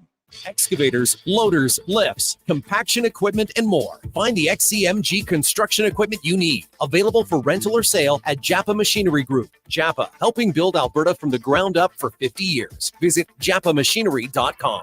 The 100% Canadian beef McDonald's Western Barbecue Quarter Pounder is quite the mouthful. So, who better to sell it in 30 seconds than a 100% Canadian auctioneer? Oh, mercy, it's back. 100% Canadian beef, topped with delicious smoky barbecue sauce and bacon. Who wants bacon? We got hickory smoked bacon strips, crispy onions. Who wants pickles? Not one down, better than 2 slices of processed cheddar cheese, served on a toasted sesame seed bun, and it's so for a limited time at participating McDonald's restaurants in Western Canada. Legacy Heating and Cooling is still the #1 company for families who don't want to see Dad in his underwear. Come on, we warned you about a heat wave a while ago, and lo and behold, here we are.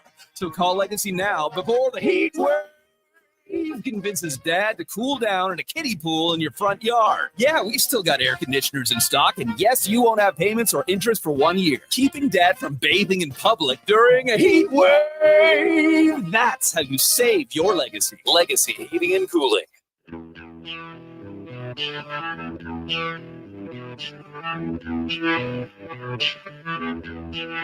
All right.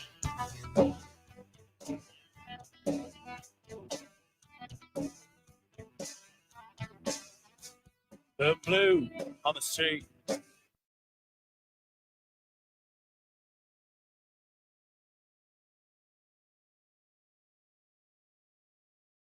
$327. Welcome back, Jason Gregor. Connor Halley with you on Sports 1440, Orders Nation, YouTube, and Facebook. And text line is humming in our well inbox, 833-401-1440, 833-401-1440. You can get all your electrical needs at ewell.ca with 24/7 ordering and shipping in Edmonton and across Alberta, ewel.ca. We'll get to some of the texts in regards to that trade request we had. Hey, guys, I would do the trade, shores up the blue line for years to come. Guys, I can't do it. I want to, but I like Savoy too much. Hey, boys, I think it's a big overpay for Edmonton from CJ, and Big Bobby Clobber says, I would not do the trade as described. I think Savoy is trending up. There you go. Now, a lot of you also chimed in on Frankie and Innisfail, who was, the first 3 months he was in bliss. You've been there, you just can't, their name comes up on your phone. You're all giddy. They got a text, and you probably talk all night or text all night, hopefully talk. It's the early little, you're Twitter pated to use a thumper line. And, but maybe you start to notice things. He said he was there driving on the highway. She littered through her bag out the window of McDonald's. What? Come on. Like a McDonald's bag nowadays, it's not like it's got all the old box. It's just got some wrappers. What are you waiting for? Just put it in the back seat. Smells delicious. Who doesn't like it? Then you stop and you get gas. Pretty simple. He was worried that he'd never seen her brush her teeth. That one just made me laugh. But the other was he's pretty certain she stole a can of soup from the grocery store. So we got a lot of response to this. Hey, guys, my ex used to steal cheese. Only cheese. She'd do it anytime I wasn't with her at the store. Brandon from Victoria. What is she, a cat? Just like the cheese. Or sorry, a mouse? Who knows? TR, you ever did you ever steal? Oh yeah. TR, he's gone? He's gone. Oh, all right. We'll have to try to get him back. We'll see what happens. But Cons, you ever stole anything? It's okay. So one time when I was younger, This like for pre-adult life? Yeah, pre-adult life. Yeah. When you could get like 5-cent candies? Mm-hmm. I once got more than $1 and told them I had bought $1. It was in those brown bags where you got the candy yourself. And I didn't get caught. I just kind of refused to let them count my candy. Partially because it was at a gas station and this guy used to count everyone's candy with his fingers and they were disgusting. Gross. But also because I might have had like an extra 30 cents in there. No. So at about the age of 8, 9, 10, I said, no, I'm done. Okay. It's not worth the stress it caused me. That was your shoplifting? Yeah. I got can't do busted it. once stealing a Freezy. 25 center from the Mini Mart in Beaumont. How old? 11. Okay. 12. And I had the money. It was like 20 cents, 25 cents. It was a jumbo for, and the thing was like, I was out the store down the street on my bike and I turned around. What an idiot in hindsight. Always return to the scene of the crime, though. Yeah. That's the problem. Mm-hmm. It's true. So I get it. We got a lot more. Hey guys, have you ever been to Innisfail? There's probably only one Frankie in town. How does Frankie not think his email is going to bite him from AH? Well, who knows? Now, maybe Frankie in Innisfail isn't Frankie in Innisfail. That might just be his email handle. You never know. Hey, guys, no joke. I dated a girl. We were dating for 5 months. I thought everything was going well until we went to the grocery store. And I, too, saw her put a box of Kraft dinner and then a bag of Jubes in her pocket as we were going around the store. When we got outside, I couldn't handle it anymore. We got home. I asked her, I said, why did you steal the Kraft dinner? She denied it, even though the box was in her coat pocket in the front entrance. I broke up with her on the spot. Wow. That's a good one. TR's back with us. So, TR, we've had a few other people bringing in their thoughts on the on Frankie. Some big questions about Frankie. A few other people have dated people who also, this guy I just read it 5 months after dating.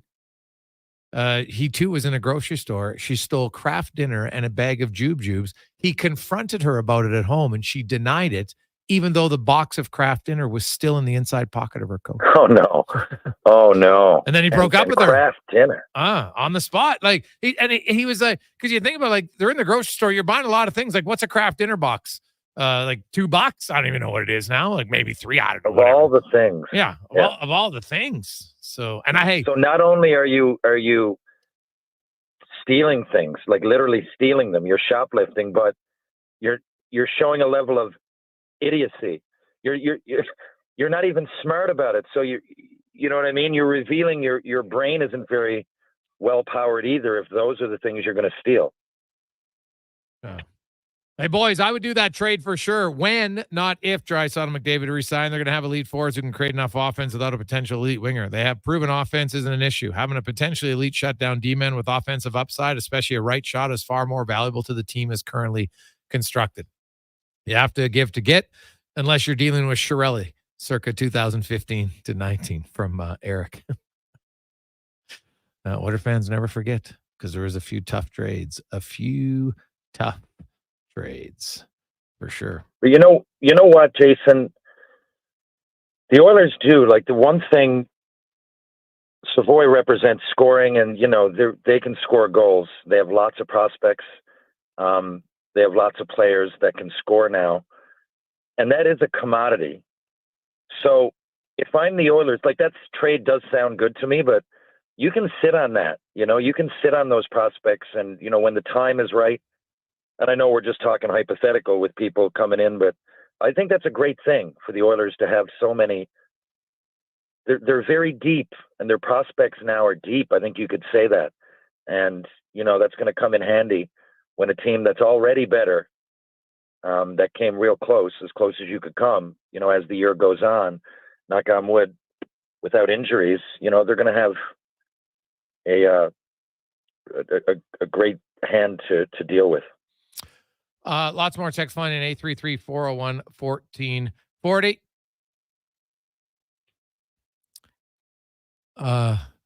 Oh man, some of the we might have to do a whole show on like the worst reason you broke up with someone. Or dude, I have 100 of these. I just never get to them. I can honestly, and so many are from out that area. We could do these for days, honestly. So once in a while, I will. Okay, so give me your worst reason why you broke up with someone. Me? Yeah. Huh. Okay. The worst reason? Yeah, or funniest. I don't. Okay. There was a girl I went out with. I dated in Fredericton. Mm-hmm. And Well, first of all, I just when she took off her shoes, her feet smelled. Okay. Oh, well, God, that's an easy one. Oh. And I'm not going to say her name. It was weird. I'm going to give you a version of it, okay? Because if I say her name, people could track her down immediately because it has to be the only name. But picture, it was similar to Lisa, Leetha. So every time if she said her name, it'd sound like a lisp. It was so, I mean, Lisa sounds like a nice name, but everybody thought she was saying Lisa. Okay, but that wasn't it, but it was an S. It was like, it wasn't Susan, but it was something like that. It was just a weird, whoever her parents must have been stoned that day or something, like what a disservice they did naming this kid with a TH where the S should have been. And then anyway, it was really like, I couldn't get over it. I brought it up and she said that was just naturally the way it was. And it turned me off. She's a great girl. Breaking up with her, I don't know, we dated a few times, but I didn't pursue it because I was just turned off. You got to have, you got to be attracted to the person. You didn't like the enunciation of her name. I thought it was really weird combined with the feet though. The feet was the main thing, but that definitely pushed me over the top. The enunciation of her name was weird. Yeah. Okay. Well, hey, you know what? You're going to have to say her name the rest of your life. So I get it. If you don't like how it's said, it's hard to overcome that one. And that combined again with a foot odor that it wasn't even like bad, like you're thinking, like feet smell. It was almost like a cheeseburger. Like if I just smelled it and I didn't know it was her feet, you could it's almost appetizing. Really odd kind of thing. And then you realize, oh God, okay, that's her feet that smells like a cheeseburger.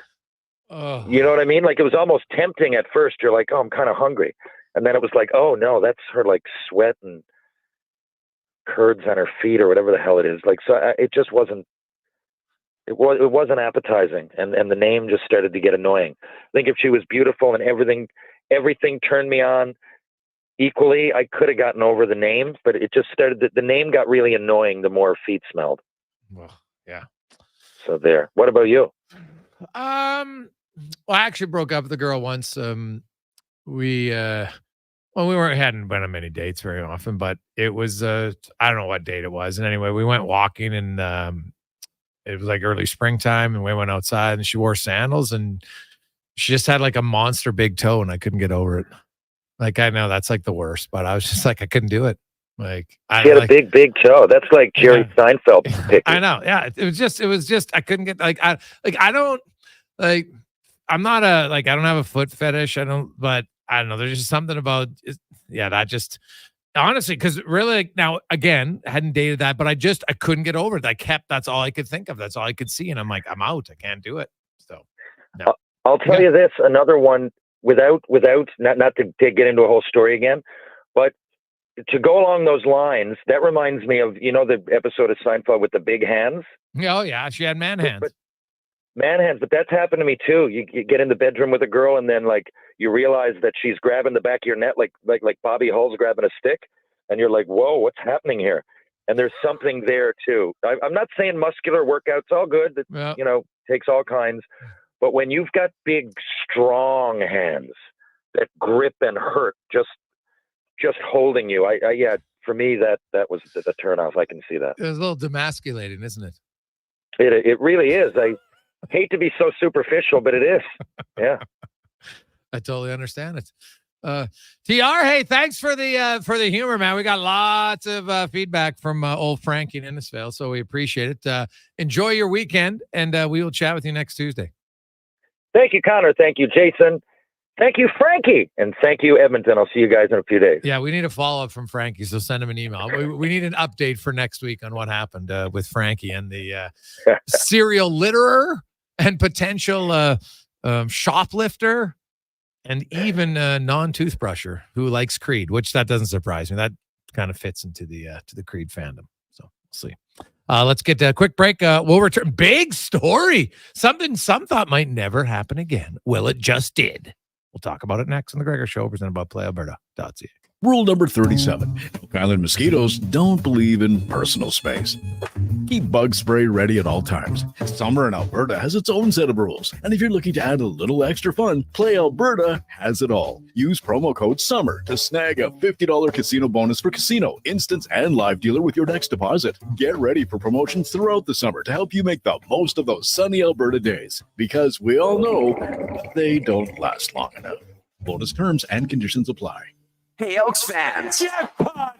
Touchdown! Get on the Elks party bus for every home game at On the Rocks for only $35. Included is a game ticket, round-trip transportation, and a prepaid Coors Light. Reserve your spot now at ontherocks.com. And OTR is your go-to for every Euro Cup game. With $5.25 Heineken. Their first major trophy. It's the ultimate football experience. Canadian or European. Only at On the Rocks. Jasper Ave and 118th. Bon-Ton Bakery has been baking bread since 1956, but also offers a whole store of delicious local and specialty foods today. So we're not just your daily bread source. Bon-Ton has treats for your friends and workmates, cakes for those special occasions, monthly features so you can try something new each time you visit, including many healthy options. There's something for everyone. Bon-Ton Bakery, open 9 to 5, Tuesday to Saturday, online at bonton.ca. Join NHL alumni at the Hockey Heroes Charity Alumni Weekend in Whitecourt on September 6th and 7th. A Friday night banquet featuring live entertainment, auctions, and a great meal, followed by a charity golf tournament Saturday at the Whitecourt Golf and Country Club. Visit hockeyheroesgame.com to register. What a season. What a ride. Congratulations on an incredible season from GS Construction. Whether you're a laborer, pipe layer, or pipe layer's helper, lead hand, operator, top man or woman, or water and sewer foreman, GS Construction has room for you on their team.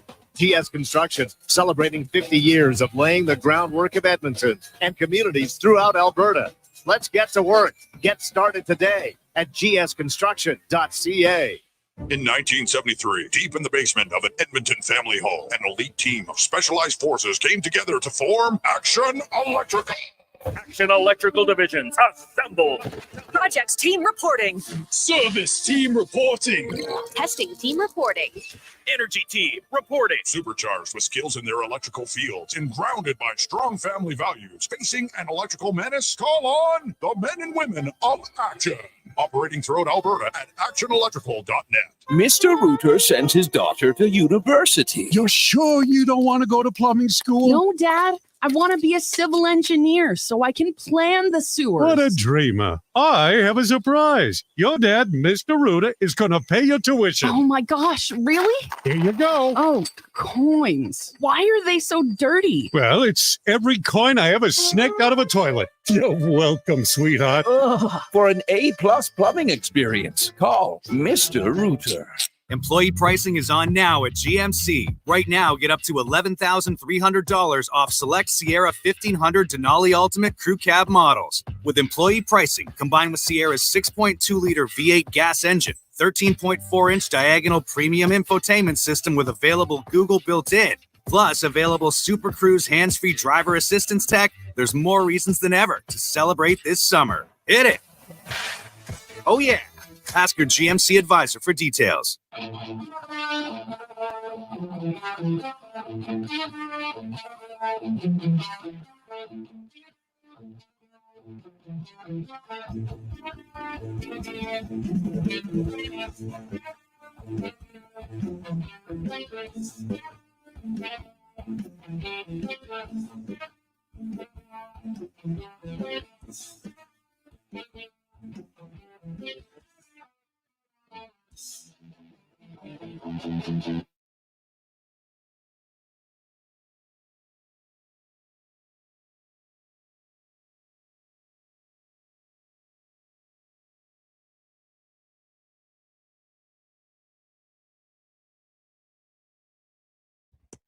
$3:45. Welcome back. Thursday edition of the Jason Gregor Show on Sports 1440, Oilers Nation, YouTube, and Facebook.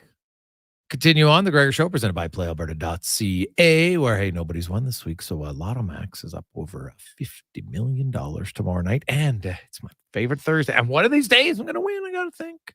The Daily Grand, where you can win $1,000 a day for 20 years. Not bad at all. At all. Let's get to racing. Speaking of not bad, some thought it might never happen, but it did this past weekend as we get to the racing report brought to you by Cantork. And hey, just like in car racing, you're always looking to speed things up. And that's what they do right now as they have machining in-house capacities, quicker turnarounds, improved quality control, and ultimate flexibility. Give them a call, 436-2000, or send an email, colin@cantork.com. As Colin Livingston joins us once again in studio. And Colin, somewhat of a, I don't know if people thought it was never going to happen again, because obviously he's a really good driver, that, you know, the most successful driver in F1 history, but it had been 2.5 years since Lewis Hamilton had a victory. And, he qualifies, him and George Russell were 1-2 in qualification. So they had a good car. They obviously, were able to handle the rain a little bit better. And then, he jumped George for the lead when the rain started, and, Norris took the lead. Like, there was lots of lead changes at the top, and then there were some strategic changes with tires and maybe making the wrong decision. It just shows you how, one wrong decision can really screw you over. So I know it's different but you're in the spotter role. And so those communications, when someone has to make that call, like, you got to list, like, should the driver who's on the course have the ultimate say in which tires? Yes, to the point that the team knows what the weather should be doing in the immediate future. Sure. And, the way the rain hit at Silverstone on the weekend was the first cell was actually pretty light. It was enough that some guys went to the intermediate tire, and for 1 or 2 laps, it was quick and it was better. But then it started to dry out. The cell didn't last long. No. The track didn't get that wet. And then these guys just struggled. And 20 seconds a lap, man. It was crazy how much slower they were. Or 30. Like, it was crazy that they were basically getting lapped every 2 to 3 laps, and their teams kept them out. So Charles Leclerc was out there, and Oscar Piastri, he got stuck with that towards the end on a different pit stop. But it's, guys, like, the teams see the deltas, they see the gaps, they know, like, okay, if we come in, it's going to be, a net 25-second loss, but we're 30 seconds a lap slow. Yeah, it's like, I didn't understand the mentality of some of these teams. And, for Ferrari to keep making these kinds of mistakes, it really shows that while in a lot of ways they've improved, they've put wins on the board this year, their pit stops have been better and their strategy's been better, they can still royally screw it up, like, so quick. But yeah, I mean, the driver's the one that has the feel. The driver's the one that sees, like, listen, on this part of the track, it's totally dry. When you put an intermediate tire on or a wet tire, the compound is much softer than what a standard racing slick is. Meaning, yes, it's going to have a bit of grip, but it is going to fall apart really, really quickly if it gets too hot. So you can destroy a set of tires in a lap if you're going to keep pushing, or you have to do what some of these guys do, and you'll watch them as the track starts to dry. They swerve to where the water is, not because it's faster, but because they have to get the tires down so that they don't fall apart. And even, Lewis's tire at the end of the rain stint, it was starting to come apart. Verstappen's tires were coming apart. Again, there's got to be that communication, though. The driver's got to be giving positive or proper feedback, and the team has to let the driver know what's going on so that they can kind of keep, big picture. Some drivers can't actually deal with that kind of information. They just basically need to be told. They can say, I want this, I want this. The team makes the decision. There's some super analytical drivers like Verstappen. Again, as much as I like to, kind of poke fun, and there's a lot of things that Verstappen does that I don't really care about, but you cannot question his mind. Carlos Sainz is another one. Fernando Alonso. These guys are like diabolical with the level of thinking that they do and sizing up the race. They always have a good perspective of what tires the other guys are on, what the other guys' pit strategies are like. They know almost down to the lap that they've got to come in now to prevent the under or the overcut. It's again, long-winded answer to a pretty simple question, but it's always a partnership. The driver really aside from not knowing what the weather's going to do, is the ultimate decision maker. And it really was a historic day. Nobody had ever won a Grand Prix race after their 300 start. No one had ever won a race at the same track 9 times. Nobody had ever won a race 17 years after their first. And Hamilton did all of that with his victory. Obviously, it was pretty emotional. You saw him after the race. It meant a lot. It's his last race. In the he's a British guy in the British Open. Not the British Open, but you know what I mean. And, for Mercedes, the last time with them, because he's switching teams next year, it seems somewhat fitting. What I found interesting, though, is, Max was gaining ground, right? And he's gaining ground on Norris. But then once he passed Norris, he didn't gain any ground the final few laps on Lewis. He was within a second. He did close down. He was getting to where he Did he was. get to the second? I thought it was still 2 the last time I looked at the screen. No, he was getting within DRS. Lewis had enough gumption. It was only in the last 2 laps. Max never ever got to where he could make a challenge. But just the different tire compounds help. Max had the hard tire. Lewis had to run something like 16 or 17 laps on a scrub set of soft tires. So they were definitely done, but for Red Bull, their race went off the rails quite early. Like I don't know what happens with these cars, and there's obviously a scientific explanation, but Max's car was so slow in the first stint on the dry. He didn't have any pace in the wet. And then it was just when they got that hard tire on at the very end that their car finally came to life. The McLaren was good all day. I mean, they were arguably as fast as the Mercedes. They just, they messed their pit strategy up so bad, especially with Piastri, where they could have double stacked the cars at the end. It would have cost Piastri probably 3 to 4 seconds to do his pit stop that way. They kept him out for extra laps. Like when Lando did his pit stop, he gets to go in. Piastri stayed on track. By the time he came back in, Lando was only 5 seconds behind him. So he lost an entire tracks lap, less 5 seconds. So that was a big mistake. But super entertaining. You didn't know who was going to win.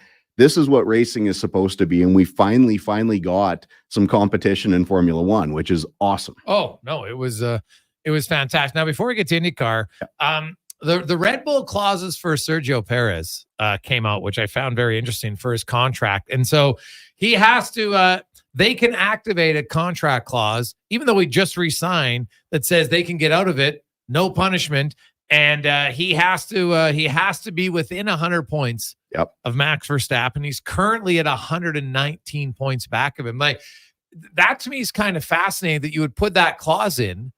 And like, he just signed. So it's a unique clause, Colin, but do you think they would actually, if this season continues to go off the rails, do you think they're going to enforce it for sure? I think they will, because those were the 2 big clauses that stood out, is that they want him within 100 points and they want him within 5 places in the drivers standings, because they need him to be contributing points for the Constructors Championship. Again, that's where the money comes from. Like, the Drivers' Championship is great. That's where the prestige is, but the teams make their money off of these constructors. And if they find a way to shoot themselves in the foot to where they, whether McLaren can keep their run going, whether Mercedes can actually close the gap and actually have both cars finish, and it's kind of hard to imagine the fact that Mercedes actually won 2 races in a row, because the weekend before George Russell won in Austria. Obviously they didn't have the fastest car, but with the contact between Verstappen and Norris, they're starting to close the gap. So there's going to be an extreme amount of pressure on Perez, the 2 races before the summer break. As far as Red Bull's concerned, they almost can't lose. If they pull him, they have Tsunoda, they have Ricciardo that are under contract at VCARB that they can move into that seat. Whether they choose to move him back or whether they choose to move him up is up to them. They have Liam Lawson that they could theoretically put in the Perez seat, but I think they would want to get him into the junior team, get him. They've tried that where they've thrown a driver into the deep end. It just doesn't work out. There's tons of drivers that are, thrown by the wayside with that program. But Yeah, they've got to do something because, I mean, you know, he's done so much damage himself. Perez, I mean, he just drove off the track. He was on an out lap. You know, we're just starting his qualifying lap and blew through turn one. Like, you know, it's wet. You know that it's going to be kind of tricky, and your tires aren't going to fall off like they normally would on a qualifying lap. So feel it out, get a bit of sense of what's going on. And he just beached himself and, you know, again, didn't get out of Q1 again. So, and had no pace once the race started. Like, he was just absolutely nowhere all weekend. He looks completely out of sorts right now, for sure. Switching over to IndyCar, the new hybrid system doesn't seem to be having any sort of negative impact at all in the racing. That was another, if you're a fan of racing and lead changes and guys racing for all sorts of different spots, not only just in the middle of the pack, but at the top of the podium, you had to love that race last past weekend. I mean, the hybrid system doesn't seem to have any effect on the racing yet. It was supposed to give drivers more overtake. There was one casualty. Scott Dixon didn't get to take the green flag. His car just shut off, had no power. It took 21 laps for them to recover his car, get it back to the pits. They got him restarted. Once they got him out, he just wanted to get on track and you know, log laps. He was, you know, total gentleman, didn't get in anyone's way, pulled over, put on a class for how to run that many laps down. People should study it and emulate that, because so many of these guys are just absolutely clueless and selfish that they just don't know how to get out of the way. But yeah, great battle between Alex Palou and Patricio Award. Traded, you know, didn't do a lot of on-track passing, mostly traded during pit stops. Palou made a bit of a mistake. He said he couldn't get the car. When they do a pit stop, they have to get the car into neutral. They can't just leave it in gear and pull the clutch. Yeah. They've got to activate neutral. He said he had a hard time getting it back into first gear. So kind of a strange thing there from Ganassi, but yeah, a lot of fun. There wasn't a single caution in the entire race after coming off of some very, very, very high contact events. So that was nice to see. It was hot. The cars seemed to do okay aside from Dixie's car. But yeah, this weekend, you know, now IndyCar's in their big push. Yeah, and they go back-to-back races Saturday, Sunday. And it's going to be hot. So Saturday night race, you know, they're calling for a high of just over 30 degrees. But it'll cool down once the sun goes. And once the sun goes down, it just becomes a little bit more bearable. Sunday, they have to do another race. It's going to be over 30, but in the sun, it's going to be interesting to see. I mean, these drivers are, you know, obviously highly trained, highly conditioned, but I wouldn't be surprised to see some drivers starting to have a bit of issue towards the end of that race, especially coming off of a race the night before. They're going to have to hydrate like crazy just to get to the end, but it'll be fun to watch. Colin, great stuff, my man. Always good to catch up to you. Enjoy the racing this weekend, a double dose of IndyCar. And then, of course, they're going to head to Toronto for the Toronto Indy Next and week. F1's back in action. So great, lot of stuff to set up for next weekend as well. Time to go get poked. Oh, yeah. Good luck with that. Yeah. He's getting a tattoo, in case any of you are wondering. 3 hours in the tattoo chair. Oof, that's a commitment that I could never do, for sure. Let's get to the Con Man and a Sports 1440 update brought to you by High Street Insurance, locally owned and operated. Started here 10 years ago. They've expanded across the country. Still call Edmonton home. Need help for your business? Ensure you get the proper insurance. HighStreetInsurance.com. The Sports 1440 update. The Utah Hockey Club has signed their first ever draft pick, Atish Aginla, to a 3-year entry-level contract. Aginla was selected 6th overall by Utah in the 2024 entry draft. He had 47 goals and 84 points in 64 games last season with the Kelowna Rockets. In the CFL, Week 6 gets going tonight in Montreal. The 5-0 Isles taking on the 2-2 Argos. The Elks back in action on Sunday, hosting the Red Blacks. That one gets going at 5 o'clock down at Commonwealth. From the NFL, the Titans have agreed to sign a safety Jamal Adams, a 7-year veteran. Adams spent the last 4 seasons with the Seahawks before he was released on March 5th. In the majors, the Jays are in action right now, leading the Giants 5-2. That one in the top of the ninth. Later today, Dodgers take on the Phillies. Orioles host the Cubs. The Yankees head to Tampa. Red Sox up against the Athletics. Marlins in Houston. And you got the Angels taking on the Mariners. Finals from today, Tigers over the Guardians 10-1. The Rockies fall to the Reds 8-1. Mets over the Nationals 7-0. And the Pirates blank the Brewers 1-0. Later tonight in the WNBA, you got the Sky and Liberty meeting in New York. That one gets going at 5 o'clock at the Genesis Scottish Open. Justin Thomas atop leaderboard, currently 8 under par. Some Canadians of note. Corey Connors tied for 8th. He's dash 5. Mackenzie Hughes 4 under. Adam Hadwin -1. Coming up in hour 3 of the Jason Gregor Show, we'll be joined by Oilers prospect Raphael Lavoie and the last 5 questions. I'm Connor Halley. This has been a Sports 1440 update. Sports 1440, Stingray Radio Station. CKJR broadcasts from West Edmonton Mall and Wetaskiwin. Download the free Stingray music app and listen wherever you go. The cheesy burger pizza is back at Papa John's. See what happens when you ask for it? Boom! Finally, it's on the menu again for a limited time. Get all the items in the cheesy burger trio or choose between the large cheesy burger pizza for $18.99, cheesy burger papadilla for $9.99, and bacon cheesy burger papa bites for $8.99. All made with sizzling beef, dilly pickles, ooey gooey cheese, and burger sauce. That's right, burger sauce. Get it before it's gone. Better ingredients, better pizza. Better get you some cheesy burger pizza at Papa John's. Silent Ice Sports and Entertainment is an innovative market leader across Western Canada, with sports and entertainment properties including the Spruce Grove Saints, the Junior Prospects Hockey League, Silent Rides Charter Company, the Hockey Super League, and the newly launched Female Super League. Silent Ice also owns the Western Hockey League Seattle Thunderbirds and operates the Morinville AAA Arena. The Silent Ice Center, a new state-of-the-art entertainment facility, is open in Nisku, which features 2 sheets of ice, including a 1,600-seat arena and a restaurant with a viewing area. Legacy Heating and Cooling is still the #1 company for families who don't want to see dad in his underwear. Come on, we warned you about a heat wave a while ago, and lo and behold, here we are. So call Legacy now before the heat wave convinces dad to cool down in a kiddie pool in your front yard. Yeah, we've still got air conditioners in stock, and yes, you won't have payments or interest for 1 year. Keeping dad from bathing in public during a heat wave. That's how you save your legacy. Legacy Heating and Cooling.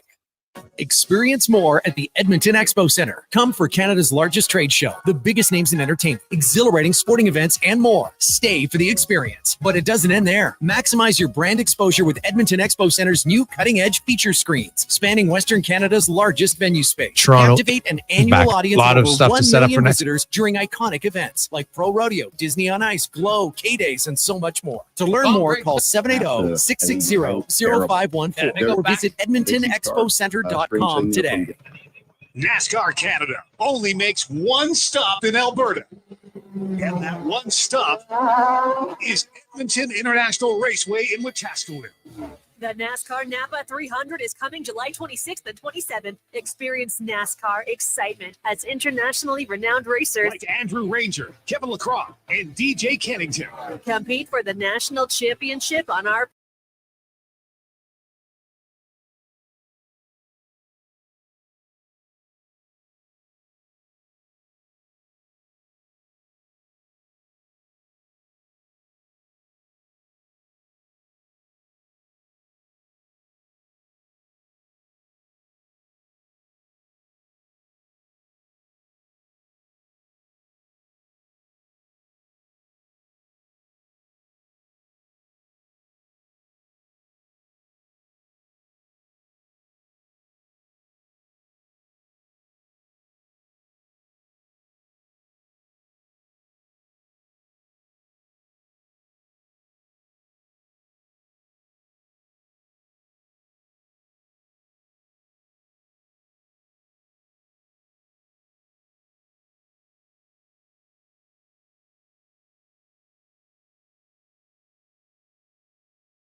Just after 4 o'clock. Welcome back. Thursday edition of the Gregor Show on Sports 1440, Oilers Nation, YouTube, and Facebook. Lots of text flying in, 833-401-1440 in our well inbox.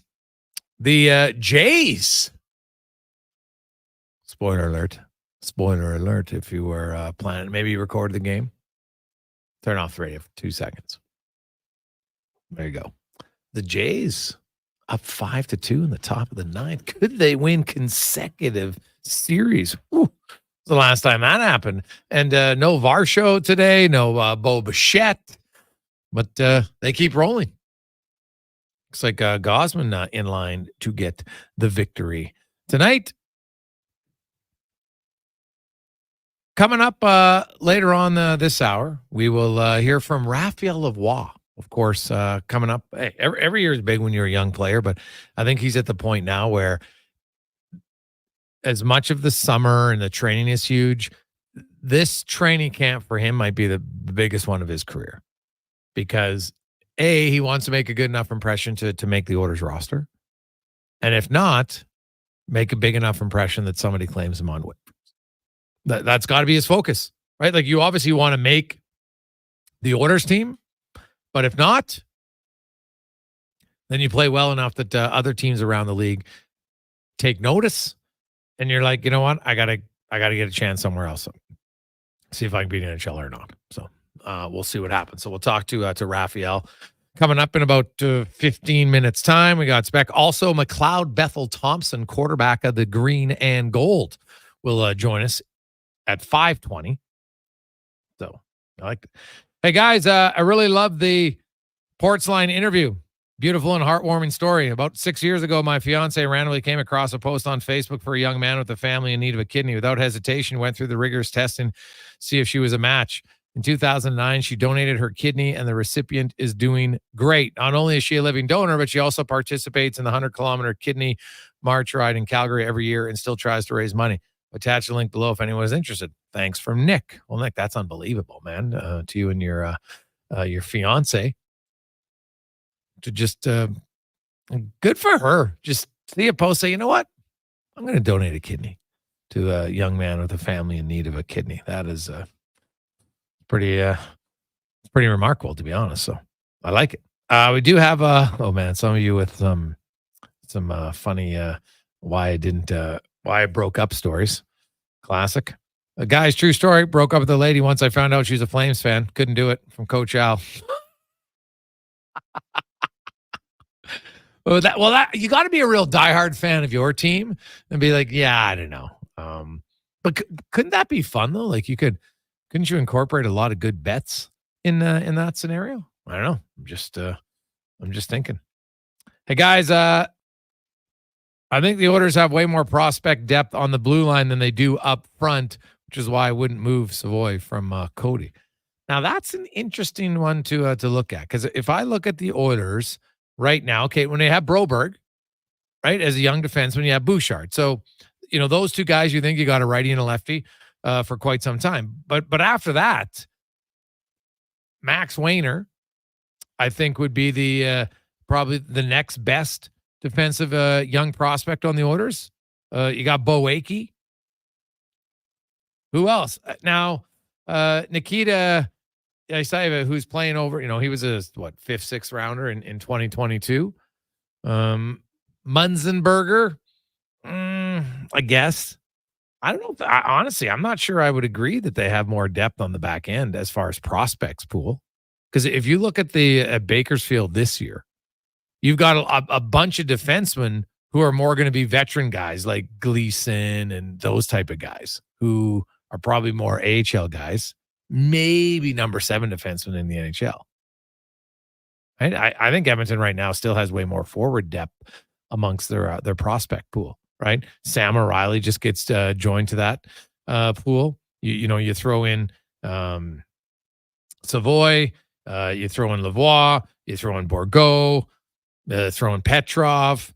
Even if you look at not necessarily overly young, But down the middle, I think even Gruby is one they would look at and say, hey, we think this guy could help us. And then obviously you have the gentleman who just came back this year, Noah Philp.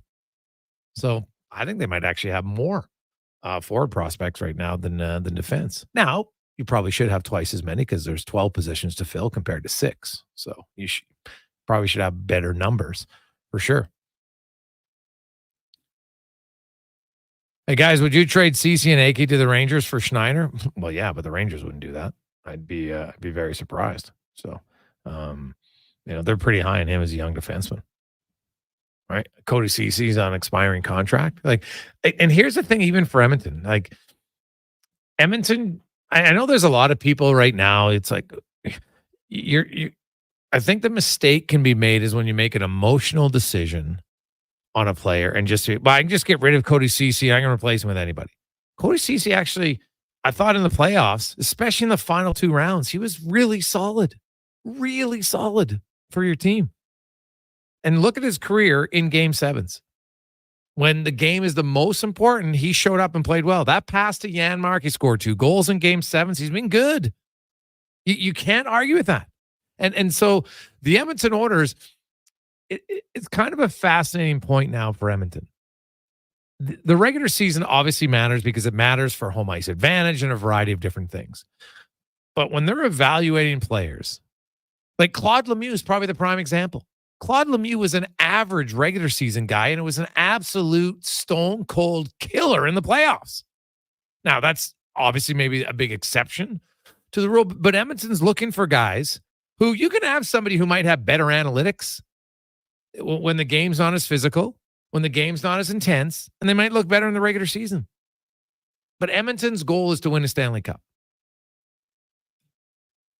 And unless you feel that Cody Cece is draining your chances of finishing first and is a major drain in your team in the regular season, to just get rid of him for nothing doesn't make any sense to me. Right? Edmonton's in their window to win now. You also need depth.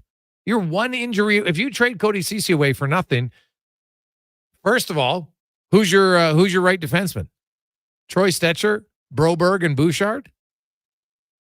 You think you're going to go deep in the playoffs with those 3 on your right side? Probably not.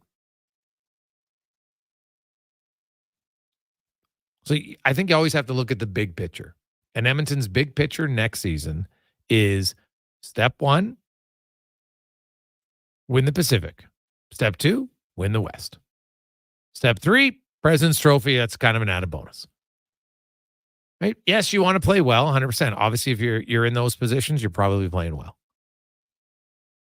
But I wouldn't just be throwing away players because you don't like them. That's not a good enough reason to do it. And you have to evaluate how Cody Cece played. Does he have warts to his game? Fair. But they don't overshadow everything.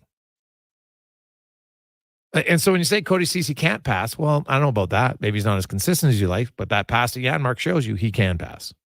He's not going to do that all the time. I don't expect him to be Evan Bouchard as a passer.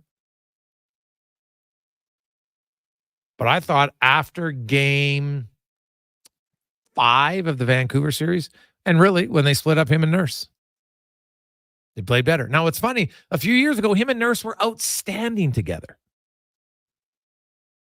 I think Darnell Nurse can play better. And he's the guy that I would look at. Obviously, when you look at his contract, he's got to play better. There's no question about it. And I think it's prime time for number 25 to look in the mirror, not want to, geez, I would get blamed for an accident on the White Mud. Stop with the woe is me. Stop with, maybe chat with your parents. Don't go after media people. Stanley Cup Finals, not a good look. Just play up to your potential. Focus on you. If you don't play well, Leon Draisaitl, other players I got to play better. I'm not happy with my game. And everybody moves on. To suggest that you never play poorly, to me, I think is part of the problem. So, and the thing is, Nurse is capable of playing better. We've seen it for long stretches. He was actually really good November, December, January last year. Really good. Just play like that. I don't expect, and you don't even have to play that way every game. There's very few guys that are that way every game, but you can't go from that level of play to the level of play we saw at the end of the regular season, and especially early in the playoffs. Like, he was a really strong candidate to be healthy scratched in that series against Vancouver. Really strong candidate. And I think he has to recognize that there's a responsibility, and the team definitely benefits if Nurse plays better. They got a much better chance to win. Doesn't have to be their top guy. It's probably not going to be their top guy in the blue line. But play within your skill set. And when he does, he can be much more of a positive player than a negative player. And that's what they're going to need, at least in my eyes. Hey, Gregor, do you think season get better? Well, players can always improve a small portion here or there. But like I said, CC doesn't need to get better to help your team. CC didn't cost you games against Dallas or Florida. I think he showed that he can play better in the third and fourth rounds than he did in the first round. So does that mean he improved? I would say it did. At that time, he definitely did. And when people say a CC upgrade, I like it. It's a nice thing to say. Then show me who the upgrade is. And don't say Sean Walker. Ask Avs fans how that upgrade worked. Right? How'd it work? Was he on their penalty? Cody Ceci wasn't on the ice for one power play goal against in the playoffs at the most important time of the year. Not one. In the third and fourth round, he was +1 5-on-5. So he's +1 5-on-5, and he doesn't get out. He's actually plus player because he was on the ice for shorthanded goals. So everybody keeps saying upgrade because, get a better passer. That's one element of the game. Are they a better penalty killer? Are they a better defender? Just because they're a better outlet passer doesn't mean they're overall better. So say who the upgrade is, please. Because it's easy to say, get an upgrade. Well, of course. You could say get an upgrade on like 90% of the players in the league. Sure. So get an upgrade that then financially makes sense and will make the Oilers better overall come playoff time. I have no problem if you trade Cody Ceci. No problem. But where's the upgrade that financially works? Because the salary cap is a thing. So who is it? That's what I'd like to know. When we come back, Raphael Lavoie will join us, talk about where he's at for him, where he feels his game's at, and what can he do to crack the Oilers lineup this season. We'll find out next on The Gregor Show, presented by PlayAlberta.ca. The summer road lays ahead. Your potential destinations are endless. Volvo Cars Edmonton gives you choice to match. Right now, lease a 2024 Volvo XC90 from 0% for qualifying loyal customers. Or save $7,000 on all new 2024 XC60 recharge plug-in hybrid models. All demo vehicles come with a free 10-year, 1 million kilometer warranty. No matter what you decide this summer will become, your first choice is Volvo Cars Edmonton. VolvoCarsEdmonton.com, 1205 101 Street Southwest. Christensen Communities, the name in active adult living. Enjoy retirement living without compromise. At Christensen, we understand that each lifestyle is unique. We are committed to providing choice through optional dining, personal services, recreation programs, and care plans to suit your current and future needs. Enjoy maintenance-free living and build new friendships in a safe, independent community. Large suites with full kitchens and in-suite laundry, on-site amenities, and so much more. Find out more today about our communities across the province at cdlhomes.com. This Sunday, your Edmonton Elks host the Ottawa Redblacks for Dino Day. Discover pregame fossil digs, dino egg hunts, and animatronic dinosaurs. Plus, catch the inflatable T-Rex football combine at halftime. Presented by Travel Drumella. Tickets and more, go Elks.com. The Bricks Appliance Super Sale is here for all your home outfitting needs. Check out amazing deals on all major appliances, like chest freezers starting at just $199 and washer and dryer packages for under $1,500. Plus, shop incredible deals in other departments, like up to $920 off sofas and sectionals. This summer, the Bricks Appliance Super Sale has got you covered. Whether you're looking for items as big as a fridge or as small as a kettle. Some exclusions apply. See in store for details. The Brick, saving you more. You've got a go-to coffee spot, a trusted barber, even a lucky game day jersey. But when it's about looking your absolute best, there's only one name you need. Mr. Dirk. Family run since 1939, we're experts in crafting impeccable tailor-made suits and offering a wide variety of everyday styles. Pair that with personalized one-on-one fittings and the convenience of on-site tailoring. Mr. Dirk elevates your style game. Visit our Edmonton store or explore MrDirk.com. Score big on style with Mr. Dirk. I take possession of my commercial space in 3 months. I need lighting. I need a fire alarm. I need data. I need a generator. I need panels. Sounds like a job for the men and women of Action Electrical.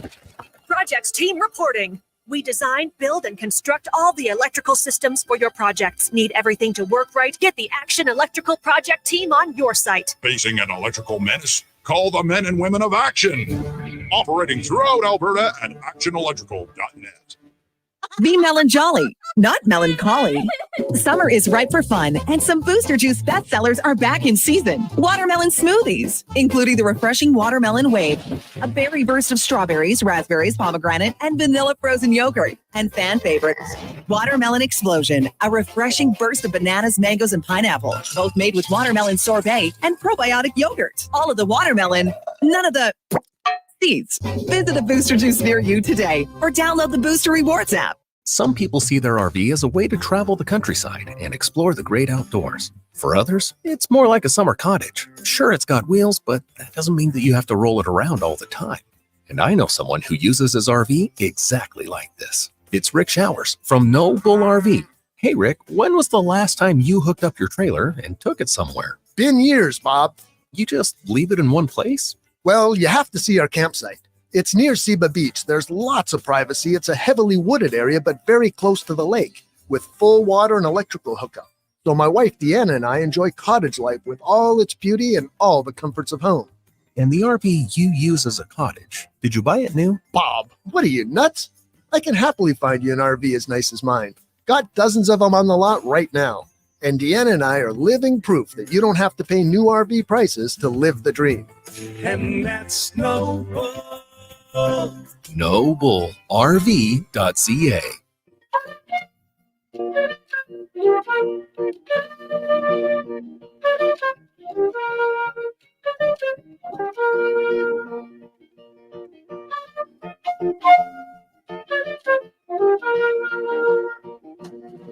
Going up the country, baby, don't you wanna go? I'm going up the country, baby, don't you wanna go? I'm going to some place where I've never been.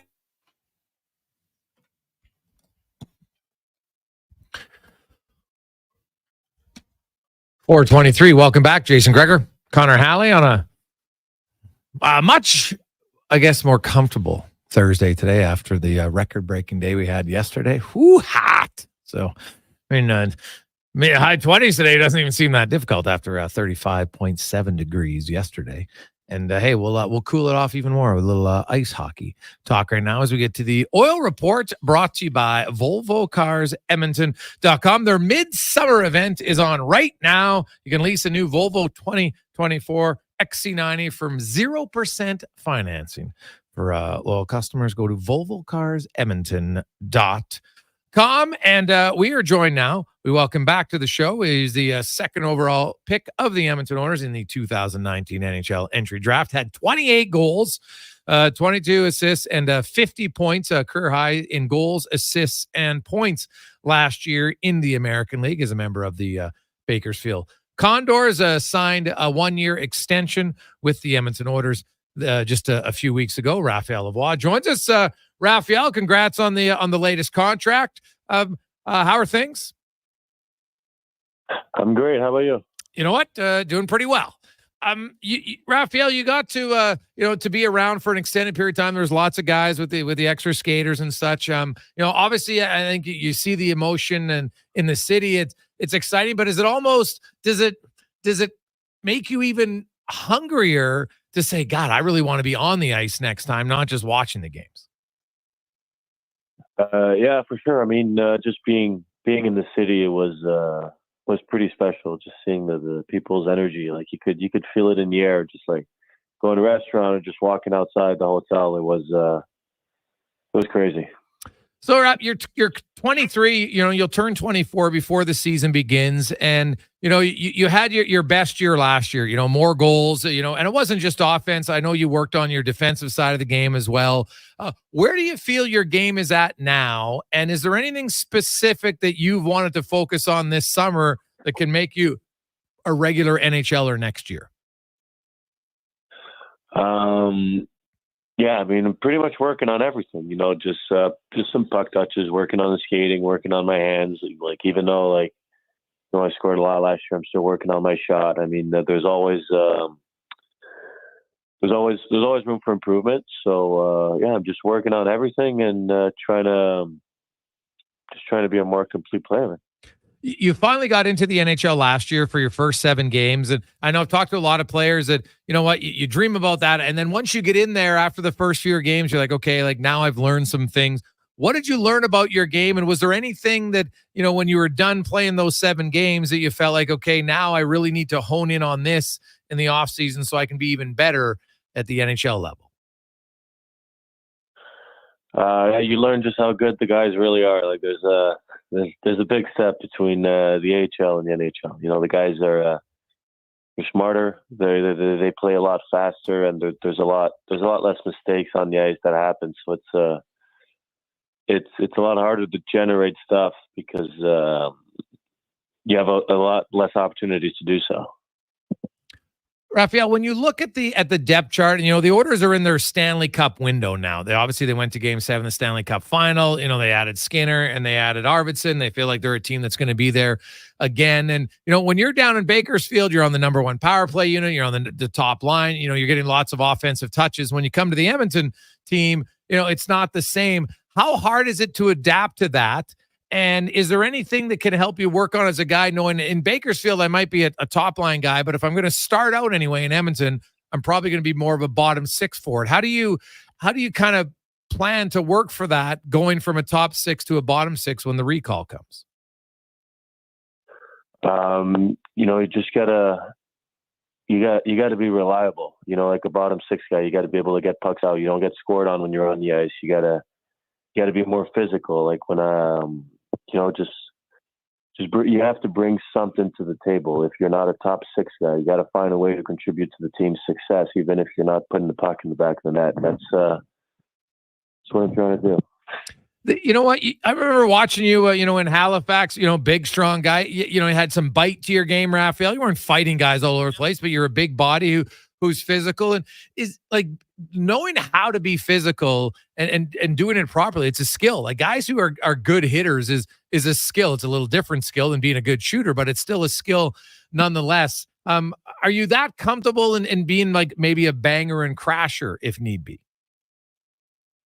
I mean, I'll try my best. Yeah, I'll definitely try to do that. I have to be management and coaches. They have told me that, like, if I'm up there, like, I need to be physical. I need to hit people and bring that aspect to my game. So I've been trying to do so. I've been trying to do that. How can you work on that, or is it just come through game reps? I mean, that's kind of the fine.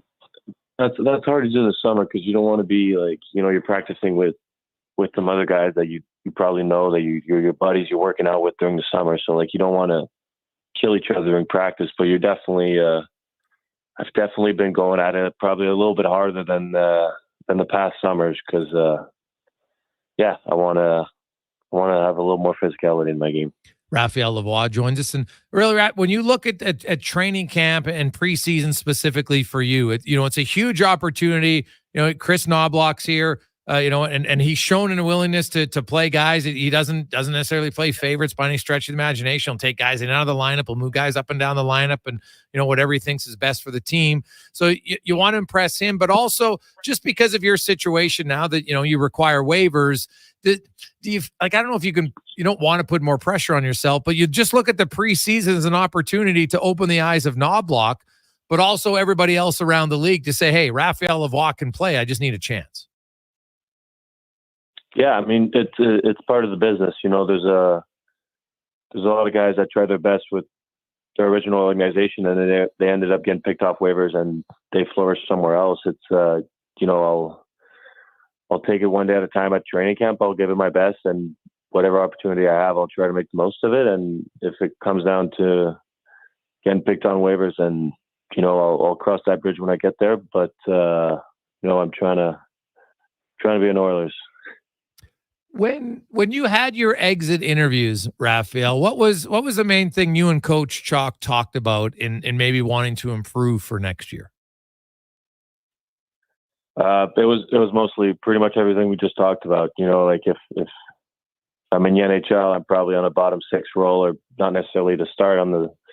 So I need to bring those things, those intangibles. Like when you're not scoring, you got to hit. You got to bring something to the table. And yeah, that was mostly some positive stuff, but it was just being conscious of what my role might be next year if I'm with the Oilers. And when you look at your game, Raphael, like, did you get to penalty kill at all? Is that something you talk to Coach Chalk about? Like, because if you're a bottom 6 guy, you want to get on that. Like, obviously you want to be a power play guy. You're a shooter, but do you look at saying, hey, maybe I got to, I'm a big body. I got a good stick. I think I can be a penalty killer because at least that gets me more ice time. Yeah, I've talked to Chalker about it. I've played a little bit of penalty kill throughout the year, but at a certain point, it was everybody was starting to get some roles on the team, and we needed to balance out the ice time because we had big schedules coming up. So I was more power play oriented and 5-on-5 rather than penalty kill. Okay. And that's kind of, that's the harshness of pro sports at times. Like, everybody wants more ice time. It's not like you're the only guy out there. It's like, hey, coach, I'm sure he's got 18 guys going in his room every day. Hey, coach, can I get a little bit more ice time? That's just kind of how it works. So yeah, exactly. Yeah. So, for you, this will be your fourth training camp. Cause I think your first year in training camp, when you were a pro anyway, started it was in the, COVID year, so there wasn't a training camp when you came over. You came over from Sweden, but how much more comfortable are you, and how much do you think those 7 games allows you to be more focused on your goal without being nervous? It definitely helps. I go in there knowing a little bit more what's going to happen. Rarely did I haven't played a lot of preseason game. Like you said, there was a COVID. I didn't go to training camp because I was overseas. I had surgery too 1 year, so I didn't even do training camp. So last year was probably like one of my first true training camps where I actually had a shot at making the team. So yeah, it definitely helps knowing what I'm getting into this year. And when a guy like you comes to camp and you have the conversation, would you go to, hey guys, play me as many preseason games as I can? Like, I'm a young guy. I don't need to be rested. I'll play every game. Like, do those conversations go, or do you just wait for them to say you're in the lineup? Yeah, I mostly wait for them to tell me I'm in the lineup. I don't really call the shots around there. No, but call the shots, obviously not. But would you put a bug in the coach's ears, like, hey, I'm like, you need me to, because I know the Oilers have 8 preseason games, but there's one night where there's 2 games at the same time. So theoretically, there would be the opportunity to play all 7 nights out of the 8 games, and maybe you get in at least 5 or 6 games. Like, do you look at it for you to say, if I got to get a realistic shot, I got to play at least 5 preseason games? To be quite honest with you, I haven't even thought about that so far. Okay. That's a really good question. You think I should do that? I think you should. I don't, because and the reason I say that is because having talked to coaches over the years, there's lots of coaches that tell me they like it when a player comes to them and either asks and says, "Hey, what can I do to get more ice time?" or I would like an opportunity. It's all in how you present it, right? Like, you don't go in there and be ranting and raving. Just coaches, they say it's funny because sometimes you just then randomly think about the player more just because he brought it to your attention. So that's what, Ken Hitchcock said that on our show. Jay Woodcroft told me that. Todd McClellan. Like, most coaches who are secure, they never get upset at a player who wants more opportunity as long as they present it in the right way. Okay, that's a very good point. Yeah, that's definitely something to think about. Yeah, thank you. I like that. Hey, no problem. Raphael Lavoie joins us. You know what? How did you become? I always like to ask guys this. Like, did you have somebody help you become a better shooter? Was it just kind of like you're a natural good shooter? You've always had a good release. Like, I know you work on it, but was there a good tip you got along the way in minor hockey that helped you to really become a good shooter and have a good release? I've taken shooting lessons with some people throughout my life, but yeah, I've always had a good. I used to work on my shot a lot. My dad got me those plastic boards that like you put on the road, and he got me a net, and I just shoot, and I broke a few windows on the house because like I'd hit the crossbar, I'd missed the net, and it just like blew through the house. But yeah, I just shot a lot of pucks. It's just work on it. Yeah.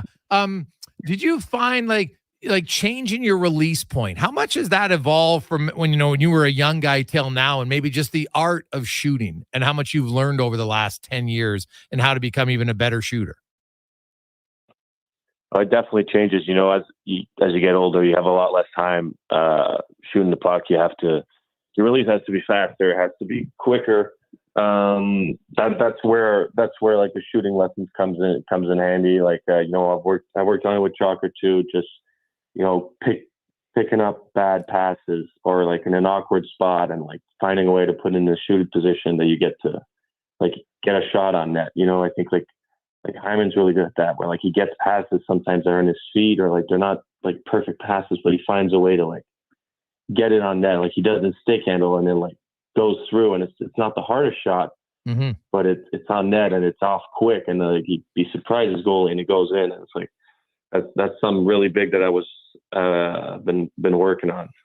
Raphael, you mentioned off the top how you're in Edmonton, you were watching all the games, and it's probably the most hockey NHL games you've seen live because you're normally playing, right? And so even when you watch it on TV, there's just some things that you don't get to see when you're in the press box and you're watching it. What kind of stood out for you having watched that many games that you feel can be a benefit for you to add into your own game?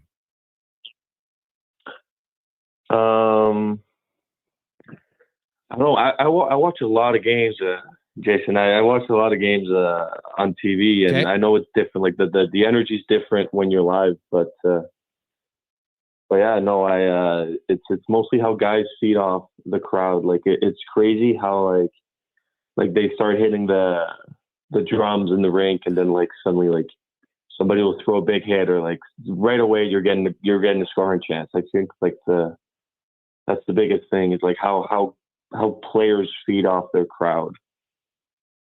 Yeah, and obviously it shows that the crowd can help you impact the game, but then it's up to you to use that added energy in a positive way. Yeah, exactly. Raph, give us a little bit of an update on, here we are. It's July 11th. Training camp is just over 2 weeks from now. When do you plan on coming in? What does your training look like here for the next few months to make sure you're at the top of your game and ready to roll? I don't know exactly when I'm going to be coming in. Maybe the start of September, late August. We get a schedule given to us, like if there's ice times and whatnot. But I'm on the ice pretty much 3-4 times a week, and I'm in the gym about 5 times a week. And yeah, I'm just working hard, man. Just working after it. What is your favorite off ice workout? Oh, that's a good question. Oh yeah, I know. We have this.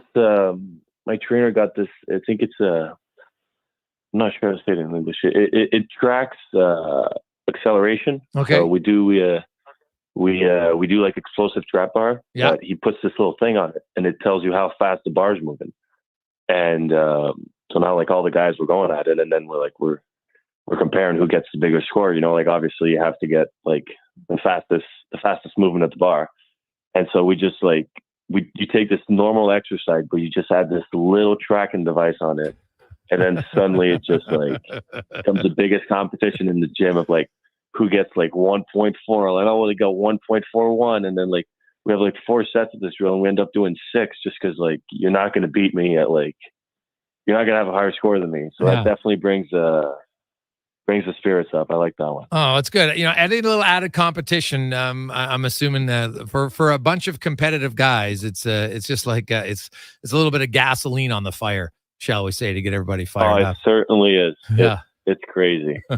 Awesome, Raph. It's always good to catch up with you, man. Continued success in the training, and we'll see you in a few months here at training camp. All right. Thank you very much. See you soon. You betcha. That's Raphael Lavoie, prospect of the Oilers. And I meant that with all sincerity. I always ask coaches, things that you've learned over time. And I do think, it's a fine line in how you approach it. And the coaches always say, you never want a player who's happy, who's sitting out, right? Like you want them to be disappointed just because it shows they care, number one. But then you want players to want more opportunity, but it's easy to say I want more opportunity without putting in the work that shows you're maybe deserving of the opportunity. So you have a good summer, and you're a guy like Raphael Lavoie. This is, this is a massive training camp for him. As he mentioned, he hasn't really had many NHL training camps due to COVID and injuries and such. So you get to show yourself, and let's be honest, everybody can look at the depth chart, right? If Raphael Lavoie is going to come in, he's going to have to beat out Corey Perry for the fourth line right wing spot, right? I think Hyman, Arvidsson, Brown, those guys are locks on the right side. You've got Nugent Hopkins, you've got Skinner, you got Holloway, you got Janmark. I think they're locks on the left side. Then there's Evander Kane's health, so that's a question mark. Down the middle, we know who the top three centers are. So there's really a competition for the fourth line right winger and the fourth line center spot. So Raphael Lavoie doesn't play center. So he knows where the opening is. And if you're Raphael Lavoie,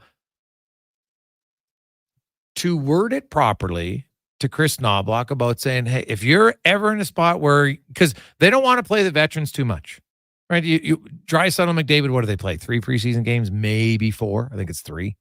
And they never play it in the road, right? They don't travel them anymore in the road.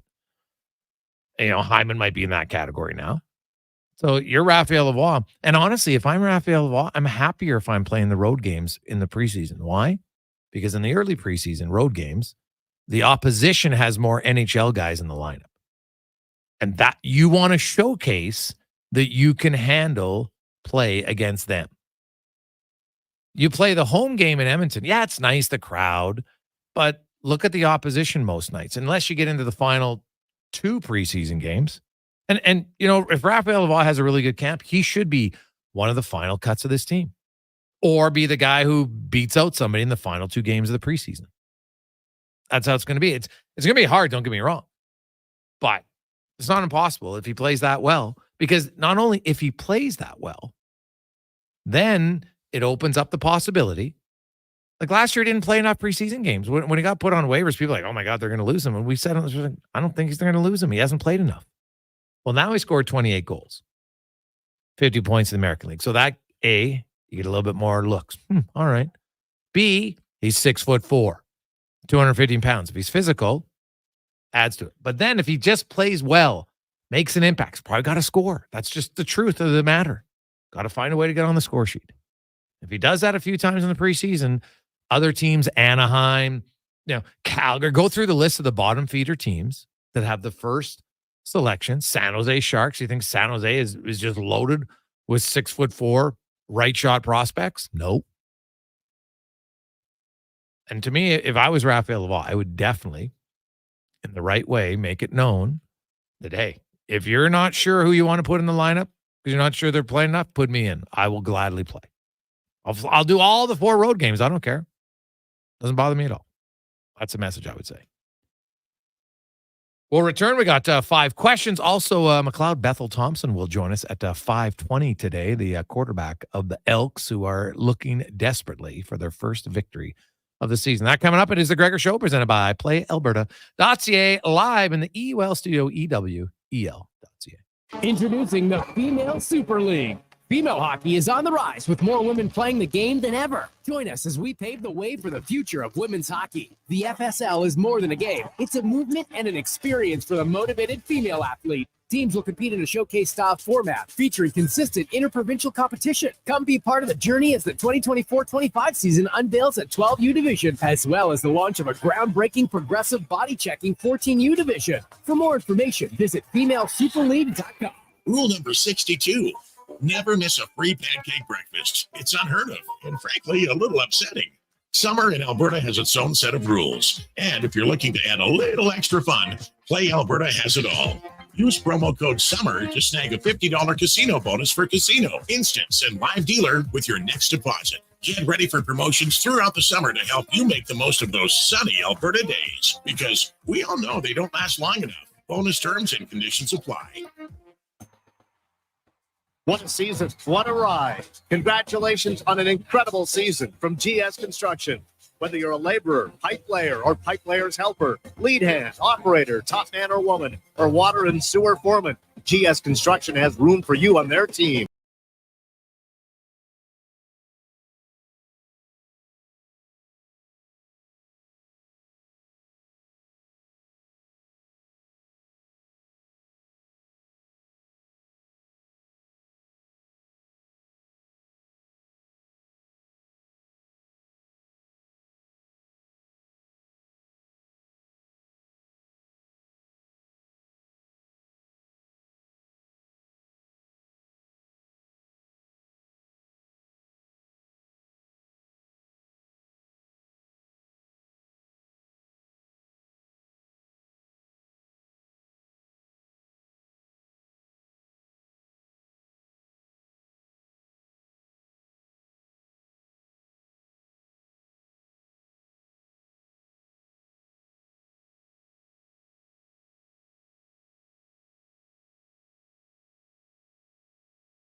Voye Valasia. Ore no kami. Psycho. Translation: I love my hair, and Dr. Vance Elliott is the reason why. He's an authority on hair restoration procedures, and not just in Edmonton. He teaches other doctors around the world how to perform successful hair transplants. I'm Dr. Vance Elliott, and I want to be the reason why you love your hair. Go to drvanceelliott.com and contact us today. Basketball and hockey seasons are heating up. Baseball is just getting started, and we've got you covered with around-the-clock sports coverage. Tune in for Fox Sports tonight after 9 and all weekend long. Sports 1440 has you covered.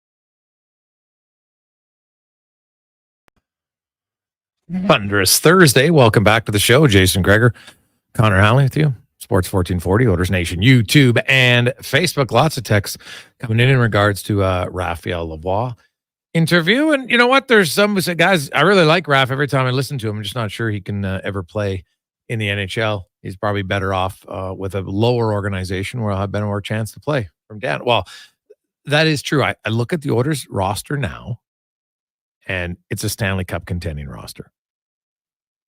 Like, I don't think there's an opening in the top 9 and probably even in the top 10 or 11. It's like if Kane's healthy, then they probably got to make a move just salary cap wise. But yeah, this is a deep team. So, you know, you're a younger player and it's hard to try to break into the NHL in a bottom 6 role on a cup contender. because you make a mistake and all of a sudden you're worried about now you're going to make another one, and then you're not playing free and you're not thinking quick, and it can spiral pretty quickly. So yeah, it's a challenge, no question. And so that's why I think Lavoie, I keep saying training camp and preseason are what's the most important to him, because it's not just about the orders. Sometimes you might have a better chance going elsewhere. He wouldn't be the first player who got put up on waivers and went to another team and had NHL success.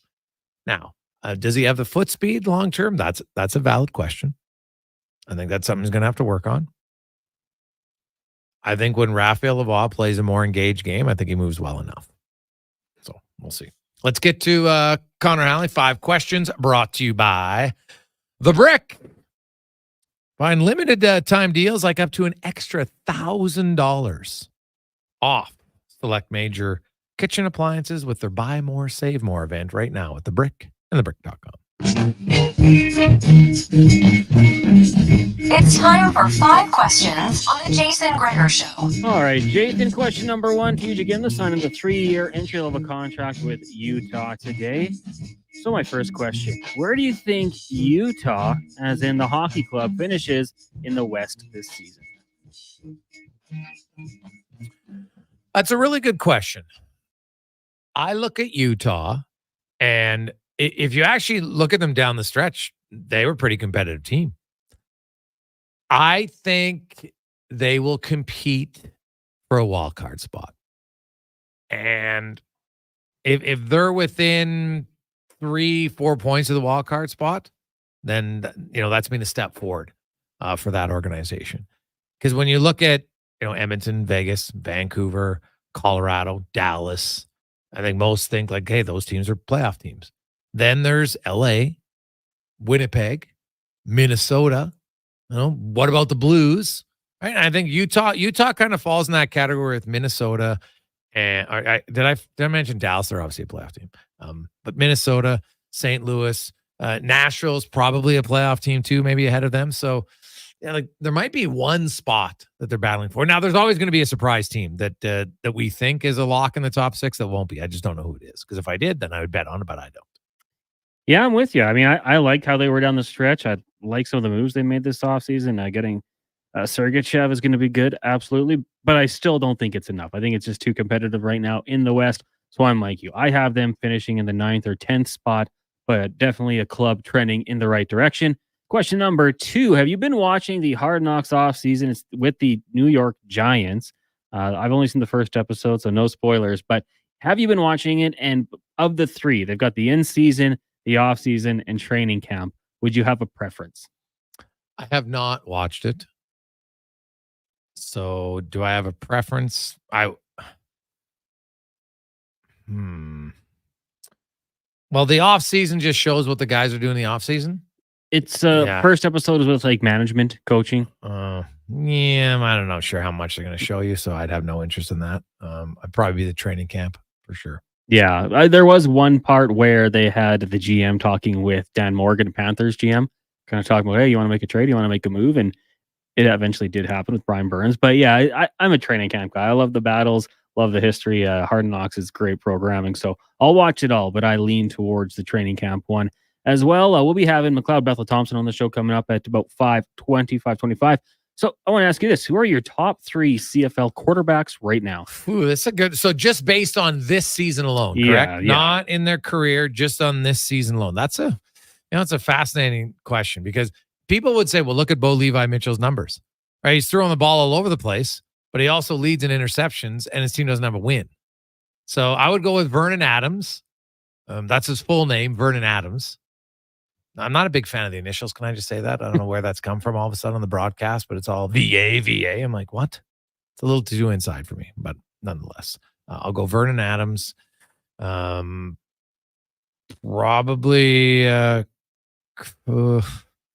Cody Fajardo. And like, he's had a terrible year. It's funny. Like when Strevler's number, but Caleris's numbers are awful. Yeah. Right. Like beyond awful. So, that's a good question. I might go Bethel-Thompson. Yeah, top 2, I think Can't really debate you on those two. Vernon Well, Adams Jr. I 's probably been still great. got to go Bo Levi Mitchell ahead of Bethel-Thompson. So I'll go with Bo.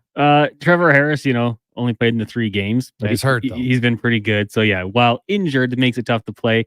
I think he's in the conversation had he not been injured. But yeah, I think I'll still throw Bo Levi in there. He's doing what he can. He's under the situation where he's got to throw the ball a lot, but he's doing pretty good things. But Vernon Adams Jr. this year, 11-1 touchdown interception ratio, unbelievable. It's easy, pace is one thing, but the start of the year, if he can keep it up to even being close to what he's done, he's going to finish with an amazing season. Question number 4 for you. What do you think the outcome will be for Uruguay and the incident last night involving the brawl with Columbia fans? Yeah, I saw the live interview right after from the Uruguayan player. And like I said, I haven't seen a video that showed the start of it, right? Like you showed the end when the players felt like, hey, they got to go into the crowd to protect their loved ones. And so, listening to the Uruguayan players, there's one police officer in that section and you probably would know where the families are. We like you're grown adults. I don't care how much you love your team. That doesn't give you an excuse to be a complete buffoon. Okay. It doesn't. Stop it. And stop with it. Well, I had 3 beers. I've had 10 beers in my life. Lots. I don't go attack someone else's or go want to mock someone else's spouse. Like it makes no sense to me. But you see players in the crowd. I guess I have to see it because if somebody was going after your wife and kids in the crowd, are you going to be like, well, I can't do anything because I'm going to get suspended for the 3rd game? No, you're going to jump in there all day long. So I'd probably have to see what started it even more so and look at it. They'd probably get a fine for some guys. Like, was it Munoz, the one who was the guy with the black muscle shirt that he was right in the Darwin Nunes. Yeah, like he might be the one guy maybe because even when there was now security in there, he still kept going. So he might be the one guy who gets a little extra punishment. Yeah, I saw him kind of consoling his son afterwards. It was kind of a tough scene. Yeah, well, that's the other thing, right? Like I can see how your parental protection device kicks in pretty strong there. So it's a terrible situation. Like I'm sorry, and guess what? It's not all Colombian fans. Most of them are great. You got a small group of idiots who seem to ruin it for everyone. With you, I think we might see a couple of suspensions, and it could carry over to club. So for Nunez, that could affect his Liverpool career. Hurts me to say. But you know what? Hey, let's recognize that some of these countries have history of doing stupid things, and it's probably going to happen, right? I'd love to see a little more security when it comes to certain fan bases, especially in these international tournaments. And yeah, just bring them down with 5 minutes to play. Yeah. Right? They don't have to be there the whole game. Game ends. Let's just bring in a couple more guys and try to prevent this. I think it'd be easy. Final question for you today. Orange is the New Black premiered on Netflix on this day back in 2013. Wasn't a show I necessarily got into. I tried. Wasn't for me. But when you think of the Netflix originals, movies, TV shows, do you have a favorite? Go ahead. Yeah, for me, the one that I'm just waiting on season 2 would be Squid Game. I really enjoyed that one. Thought it was a little bit, kind of interesting concept to it and good action. Drawn out a little bit, but Squid Game and Stranger Things would be my top 2. Waiting for season 5 there. A lot of people like that. I've never seen it. I never got into Stranger Things. I did watch a few episodes, Cons, but I never got into it. So for me, my favorite it would be Ozark for sure. I love that one. So it'll be Ozark all day long. I'm trying to think of another one. House of Cards, from what I've heard, is great. Yeah, you know what? I know the Kevin Spacey thing at the end, but hey, if we're just talking the show at that point, yeah, it was great. I also really like Narcos. I'm pretty sure that's a Netflix original. That's the Colombian drug lord? Yeah. Oh, yeah. That's what it was, yeah. Yeah. Yeah, I think I watched the first season or parts of it, but... Oh, buddy, it was great. So... Quite liked it with old Pablo Escobar. That's it. Yeah. That's the one. Did you see that Gladiator 2 is coming out? I did. I meant to watch the trailer last night and I totally forgot. First one's one of my favorite movies. So definitely going to see this one. what's hard about Gladiator 2 is I'm like, how can it be that much different? Like, that's my only question. But I really like Gladiator, so I think I'm intrigued enough to see it. But I'm curious for all of our movie buffs out there, where do you come out on this? Maximus was just so awesome. Yep. And like, who is like, Denzel's in it. There's quite a pretty good cast, right? So, like, what's Pedro Pascal? Yeah, Pedro Pascal's in it. Now, the main guy, who's Lucius, is his last name starts with an M. Paul Mescal. Okay, yeah. Like, I don't know. Like, when I see him, I don't see him as like a believable gladiator. Is that like he's kind of too pretty? I don't know. Like, am I wrong on that? You know what? I feel like people thought about like Matt Damon before we got him into some of his new movies. But Matt Damon's got a real square jaw, right? He does. Okay, well, you know what? I'm seeing him as a gladiator. And Bourne was not like an old school gladiator, right? Like, he was a trained assassin. So I don't know. We'll have to see. But when I look at him, I'm like, I don't know. Now maybe he'll shock me, and I'll be like, wow, he's really good. But he doesn't. When I look at him, when I saw him in the movie, I honestly thought he was going to be the king that everybody hated in the original Gladiator. The Joaquin Phoenix guy? Yeah. Like, he kind of, he looks more Joaquin Phoenix character than he does Russell Crowe character to me. So who do we hate in this one? Is it Joseph Quinn from Stranger Things? I don't know. Right? Like, as I thought it was Pedro Pascal, but then when I watched then he's actually fighting, so I don't think so. Like, he was out, because this one goes to war. It's a little bit different. It's not just about in the ring, at least from the small one that I thought. So I don't really know who it's going to be. That's a good question. So I don't think it's not Denzel, from what I understand, and at least from the now I only watched, like, I kind of saw the trailer on TV, so I got to go watch the one online, which is obviously longer. So, but hey, man, Denzel's in it. I like Pedro Pascal, so it probably could be good. So, yeah, he's great. He can fight too. We know that from Game of Thrones. Touche. Hey, boys, Money Heist on Netflix is awesome. Very, very good one, Duff. You got me into that one. God, it was unreal. I love that show. Yeah, it was outstanding. It's just like, I like the thinking part of it. You're okay, they're figuring it out. The characters was awesome. So I quite liked it. Let's get to a quick break. We got Spec, and then McLoud Bethel-Thompson will join us after the Con Man Sports 1440 update, brought to you by Booster Juice. You want to ride the wave? The watermelon wave is back by popular demand. Download the Boosters Reward app today and order one only at Booster Juice. 40 update. The Utah Hockey Club has signed a first-round pick TJ Gimlet to a 3-year entry-level contract. Gimlet was selected the 6th overall pick back in June. He had 47 goals, 84 points in 64 games last season with the WHL's Kelowna Rockets. CFL Week 6 gets going tonight out in Montreal. That will start in about 30 minutes with the Owls taking on the Argos. Major League Baseball news, the Blue Jays victorious today, knocking off the San Francisco Giants 5-3.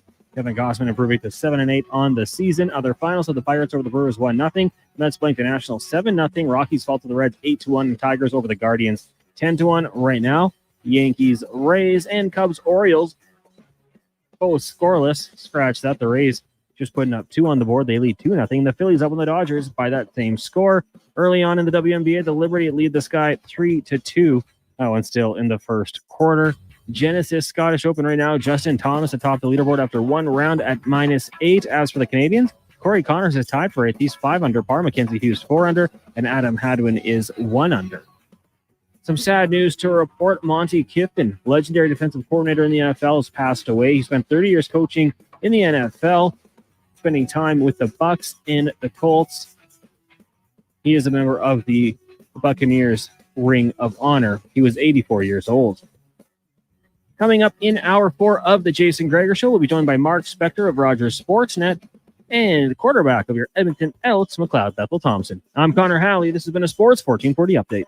Sports 1440 in West Edmonton Mall and Wetaskiwin. CKJR is a Stingray radio station. Download the free radio player app and listen wherever you go.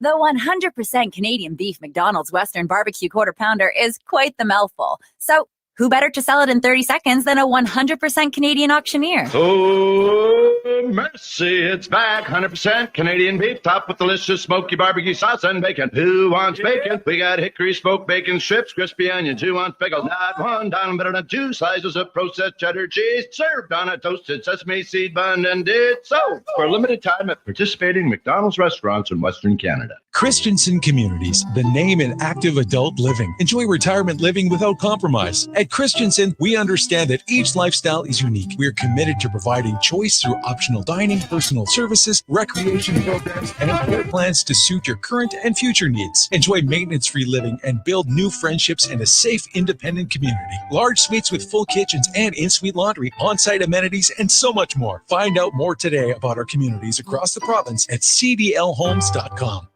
The Bricks Appliance Super Sale is here for all your home outfitting needs. Check out amazing deals on all major appliances, like chest freezer starting at just $199 and washer and dryer packages for under $1,500. Plus, shop incredible deals in other departments, like up to $920 off sofas and sectionals. This summer, the Bricks Appliance Super Sale has got you covered, whether you're looking for items as big as a fridge or as small as a kettle. Some exclusions apply. See in-store for details. The Brick, saving you more. Wow, get ready for a silly hockey fans. Your partner in power just skated onto the ice. EWEL.ca, the new e-commerce website for electrical wholesalers Edmonton, is ready for the power play 24/7, 365. UL skates to where the puck will be in 5 years. Now that's forward thinking. Killer selection, slamming products from the best brands, and legendary service. Don't sit on the bench. Get your account today at EWEL.ca and win that project. Plug into your partner in power. Get an EWEL.ca account today. The cheesy burger pizza is back at Papa John's. See what happens when you ask for it? Boom! Finally, it's on the menu again for a limited time. Get all the items in the cheesy burger trio or choose between the large cheesy burger pizza for $18.99, cheesy burger papadilla for $9.99, and bacon cheesy burger papa bites for $8.99. All made with sizzling beef, dilly pickles, ooey gooey cheese, and burger sauce. That's right, burger sauce. Get it before it's gone. Better ingredients, better pizza. Better get you some cheesy burger pizza at Papa John's. There's nothing worse. Family's all excited to hit the highway and suddenly you remember, I forgot to replace that broken taillight. No worries. We've got you covered here at Vision RV. Hi, it's Larry Ricci reminding you that we have the parts and accessories you need in stock always. And if we don't have it, we'll get it for you ASAP. From taillights to RV toilet paper. Oh no, I forgot that too. It's all here. Don't wait till the last minute. See us today at Vision RV, just south of the Yellowhead on Highway 60.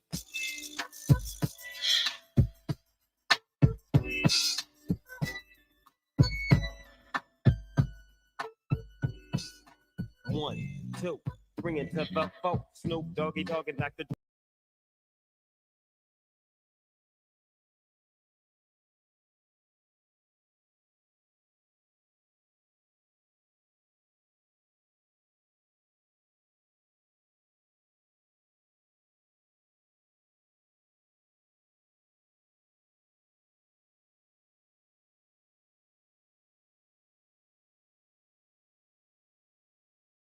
Alouettes looking to remain perfect. Jason Moss. I guess Moss wasn't as terrible as a coach as some people said. Could he learn and grow? Yeah. And the Owls looking good again in Montreal. It is a Gregor Show presented by PlayAlberta.ca. You know what looks good? Your odds at Lotto Max. Nobody won it. 50 mil. Or maybe you're just like, you know what? I want to be more of an under the radar person. Get the Daily Grand, where it's $1,000 a day for 20 years. Get your tickets at PlayAlberta.ca. And while you're there, if you want to try the new contest, use the promo code SUMMER, and you'll get a free $50 casino play at PlayAlberta.ca. You know how to spell summer. I know you do. We got lots of people are saying, hey, guys, you know what? I watched the trailer.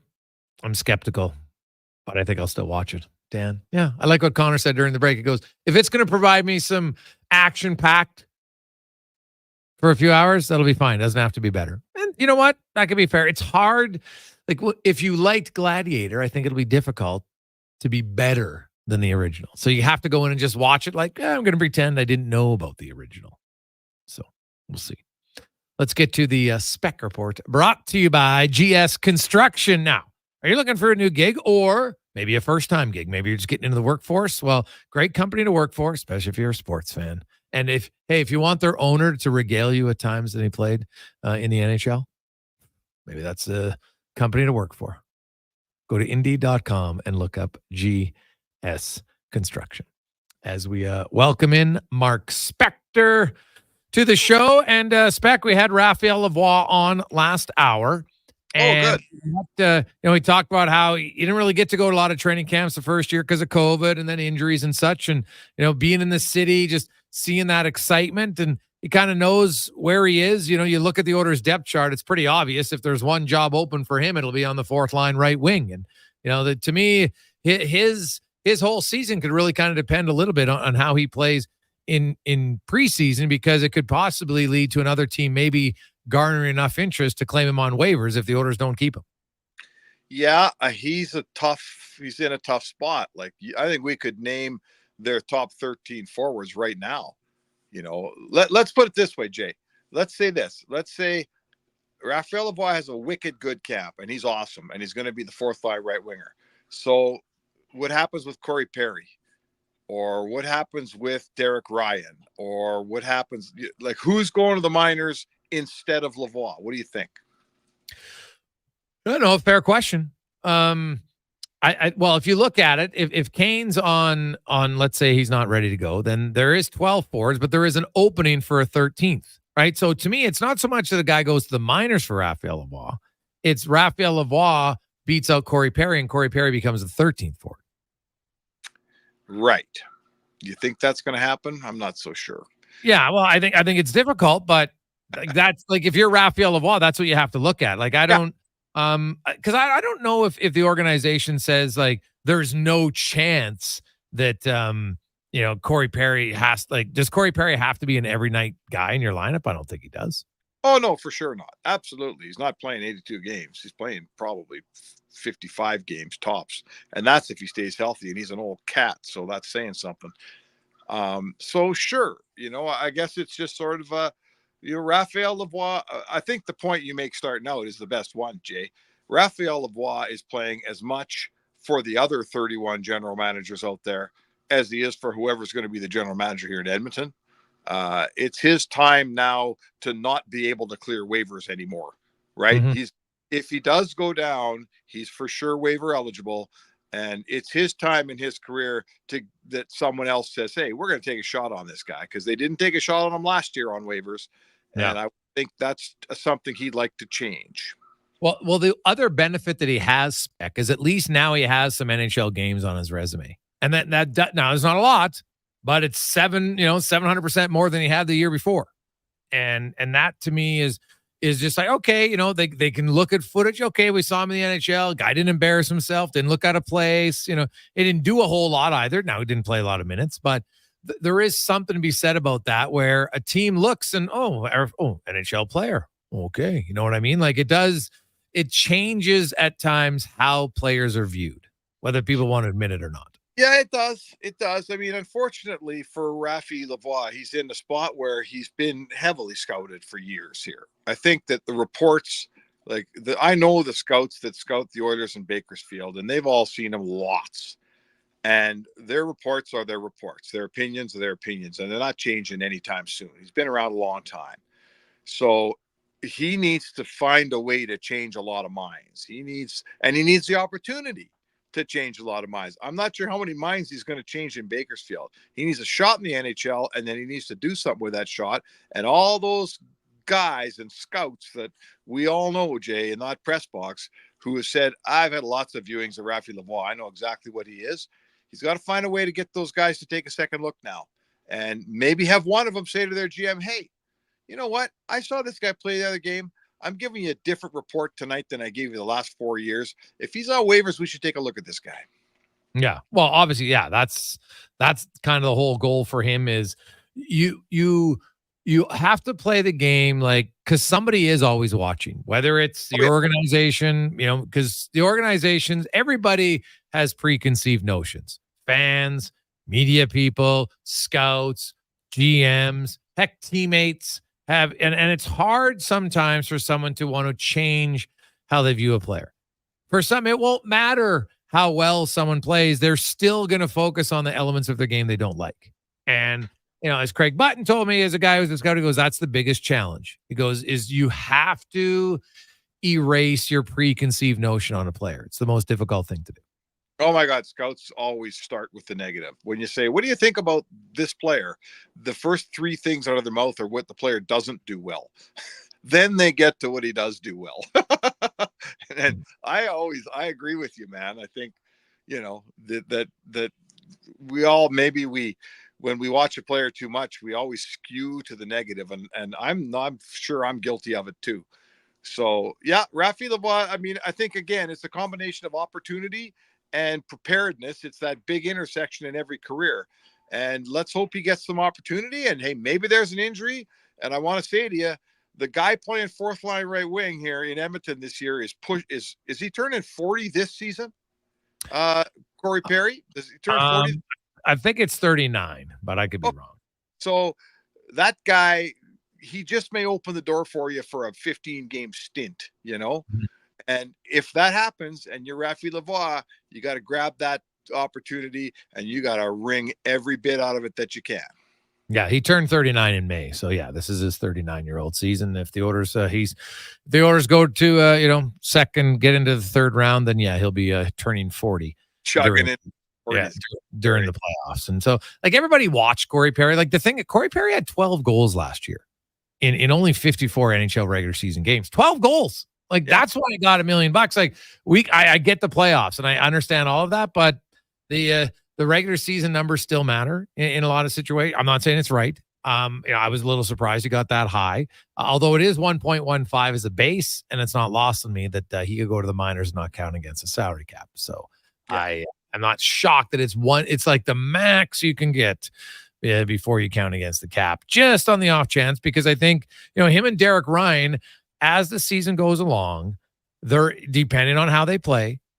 If all of a sudden you get a little bit of a nagging injury spec and you're an older player, you're not the fleetest of foot to begin with, man, it really shows up then. So like, I think, Lane Peterson, Noah Philp, Raphael Lavoie are probably the three guys that I look who would have the best chance of unseating one of those guys for that spot and to start the season anyway.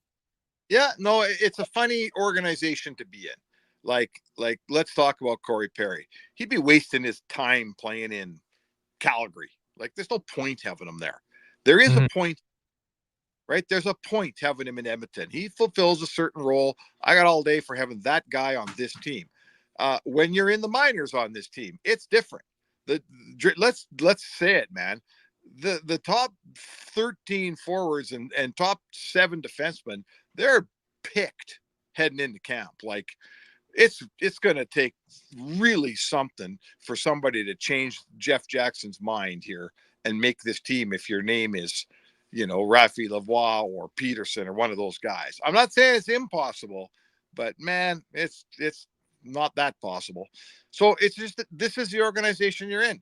So you got to figure out the best path for you to succeed. And the one good thing is the Oilers are an old team, right? They got a bunch of guys that have been around for a while. Older players get hurt. That's how the history of the sport goes. There will be opportunity. There will. You just got to be damn good and ready when you get that opportunity, because trying to unseat a guy that's played 700-800 NHL games, boy, you got to be good to do that. Yeah, no, that's totally valid. Looking over to the Elks, we got Bethel-Thompson coming up here in a sec spec. You look at if they lose, do they have to start Trey Ford in week 6, regardless of what the stats are?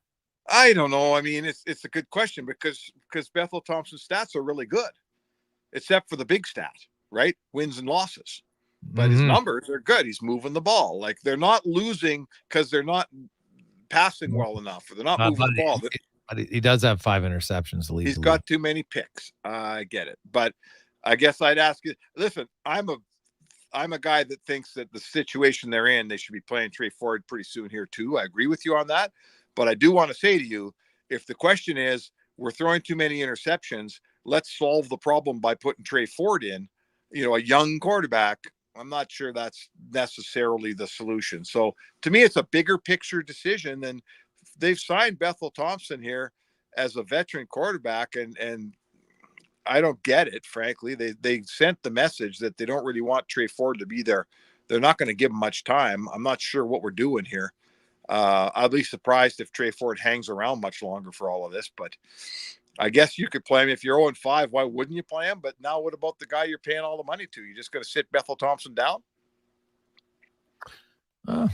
Who knows? Well, if they keep losing, Spec, it's what are you going to wait? They're going to wait till they were 0-8 like last year. Like, that's my point. Like, I think they need a victory and the whole organized. Now, if you get one, who knows? Right? The things can change. We've seen it in the CFL. We've seen, look at the orders. They were 2-9-1. So, things can happen once you get a victory. And I think we'll have Bethel on next. And I'm curious about just kind of how he views, what he can do in the most important position on your team to try to help you get a win. Yeah, it's, what, sports is funny. Like, fans, how would I say?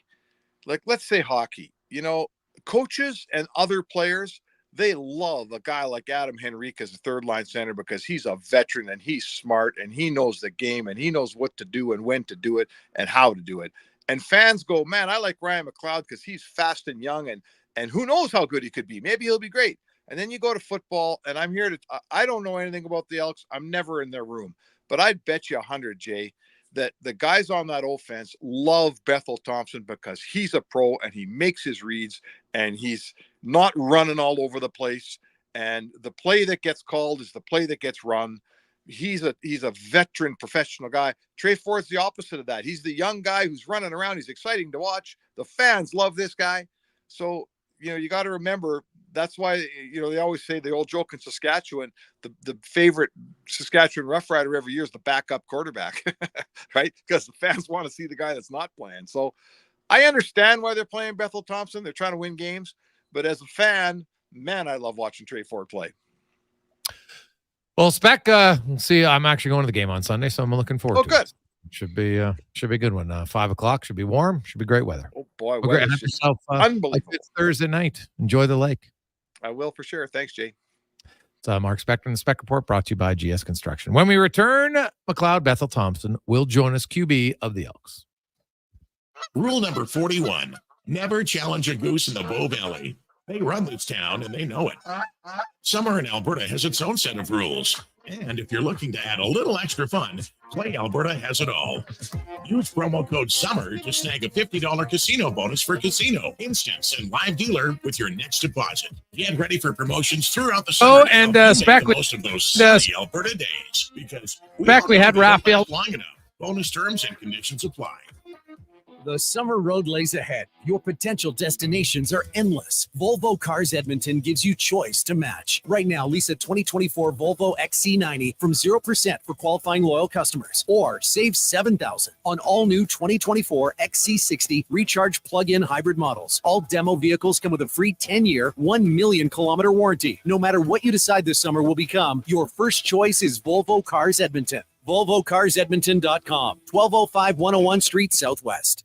CW Eves Troughing is busy. That's why they're looking for experienced troughers to run one of their trucks. To get paid top rates, contact CW Eves Troughing at 780-435-1492 or email info@cweves.com. Legacy Heating and Cooling is still the #1 company for families who don't want to see dad in his underwear. Come on, we warned you about a heat wave a while ago, and lo and behold, here we are. So call Legacy now before the heat wave convinces dad to cool down in a kiddie pool in your front yard. Yeah, we've still got air conditioners in stock, and yes, you won't have payments or interest for 1 year. Keeping dad from bathing in public during a heat wave. That's how you save your legacy. Legacy Heating and Cooling.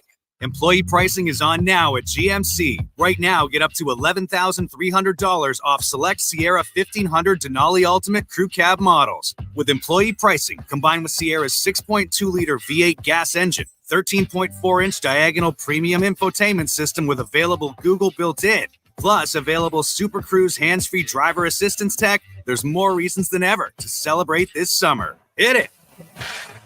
Oh yeah! Ask your GMC advisor for details. You wanted local sports on weekends. Saturday mornings at 9, check out the Saturday Sports Setup, where we'll tee up what's happening on the weekend sports scene. Tune in Saturday morning at 9 on Sports 1440. The job isn't done until the last load is hauled, and having a semi-trailer out of commission is not an option. Whether replacing or adding to your convoy, Edmonton Trailer has a huge inventory of new and used semi-trailers, trusted by the gravel, logging, oil field, fluids, and freight industries. Find a trailer right for you online or at one of their 3 locations. For sales, service, parts, rental, and finance, when you're in it for the long haul, Edmonton Trailer.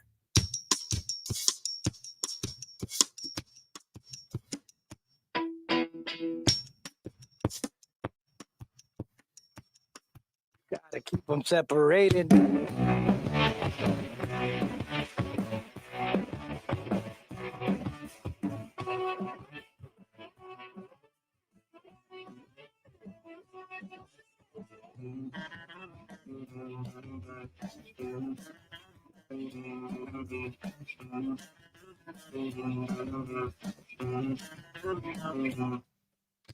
Like a lady's fashion, like a brain disease.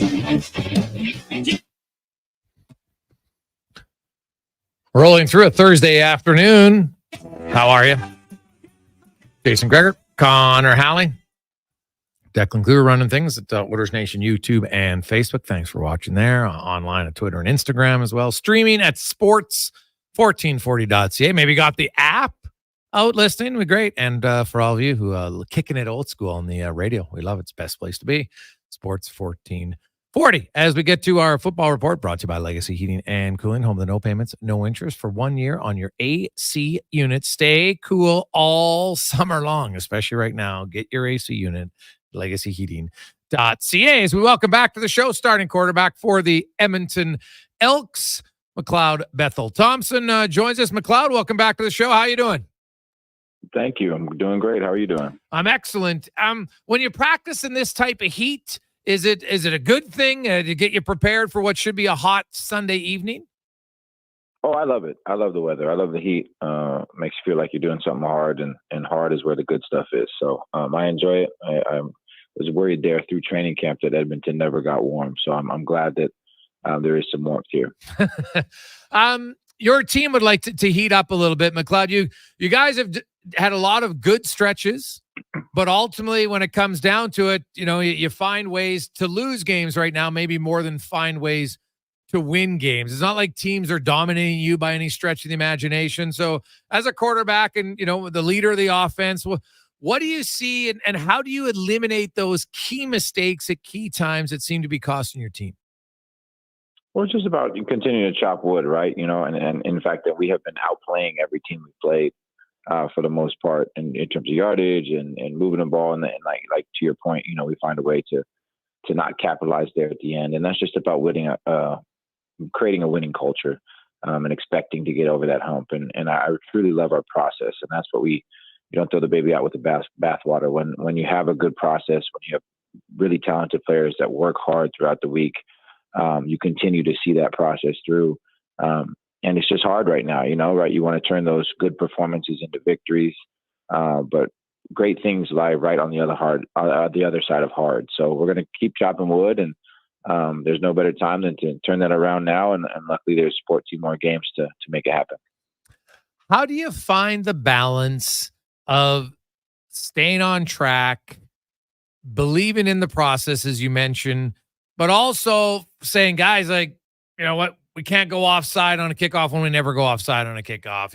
We can't miss a throw when normally we never miss those throws. You can't drop a ball when normally we don't drop it, et cetera, et cetera. How do you find the fine line, McLeod, from being positive and knowing that the process works to having to challenge guys to say we can't keep making the mistakes that are hurting us? Well, the interesting thing about the word can't is that your mind doesn't know the difference between can't and can. All it hears is what you're talking about. So if you're focused on the mistakes, then that's where your energy is going to flow, right? Your energy flows where attention goes. So the positive, if you want to look at the positive part, is that we're making different kinds of mistakes. We're making the same mistake over and over again. We're finding different ways to do that. So that can be a frustrating thing, But then you can also look at that as like, hey, we're doing what we have to do to take the game to the next level. So it's just about focusing on the positive, that we're a good team. We're really close. And when we do get over the hump, there's not a team in this league that will want to play us. We are a terrifying force. And the only ones that can stop us is us. So when we shift that dial, teams aren't going to want to line up against us. Is it just one win? It might sound too simplistic, but could one win change the dial that quickly? It could. That's the great thing about it, right? Is that one win could do a whole bunch, but 2 wins is better. 3 wins is even better. A 9-game win streak would be even better than that. But anything beyond that is focusing on taking our focus away from the present, right? This is where we're at. This is the team we have. This is the week we have in front of us. So I think this team is getting good at focusing on the process. We had a good day of practice today. We're going to have another good day tomorrow. And if we focus on the moment and we keep chopping wood, and you become addicted and obsessed with the process and improving yourself daily, that's when you build a roadmap to something really great. So I know it's been a long time since this team's gotten on the winning track, but we're closer than we think, and it could go either way, right? All things are possible, and you have to bask in that. It can be terrifying to think about that, but it can also be really enlightening to think about that, and to think that anything is in front of us. We have the talent. We are as talented, if not more talented than anybody in the league. So we have as much a chance as anybody as winning the rest of the games we play. And that's as much of a possibility as the other side. McLoud Bethel-Thompson joins us. McLoud, can you take me through how you watch film after a game? Do you watch every throw?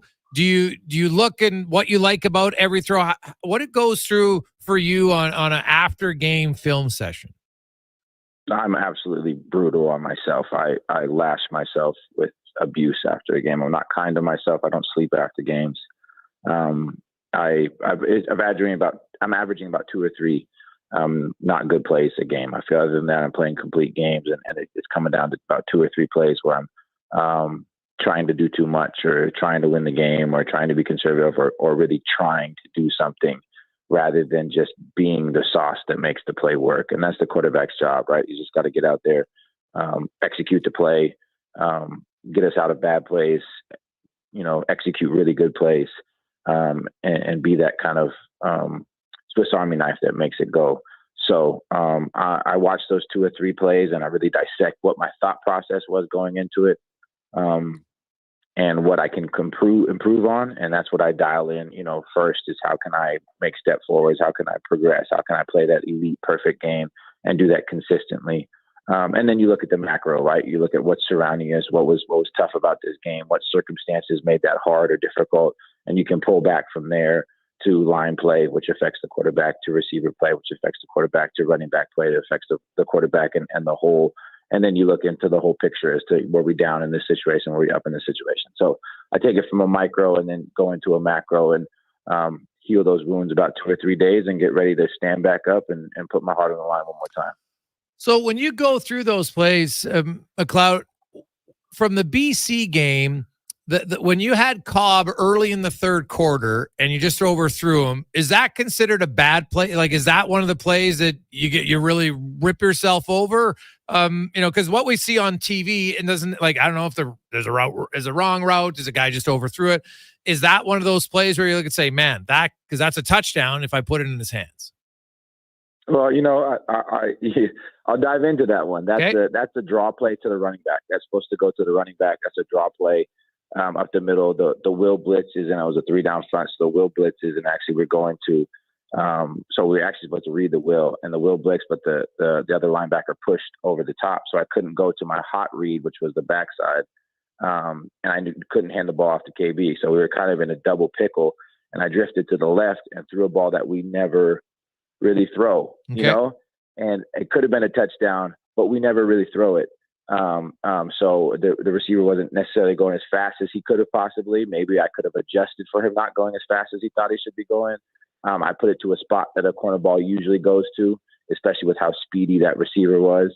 And he wasn't expecting it because the ball, again, never goes there. So the potential of our offense, that it speaks to what we can do as an offense. We can turn a simple running back draw play into a 45-yard corner ball into the back of the end zone. That's the potential of our offense. That's how dynamic we are. That's how dynamic our group of players are. But that's also complicated, right? That's not an easy play where it's like, we either hand the ball off and it works or it doesn't work. We're going to try to make every play work. And that one, unfortunately, we were just short of that. So there's a lot of factors that go into that play. And we were just a hair away.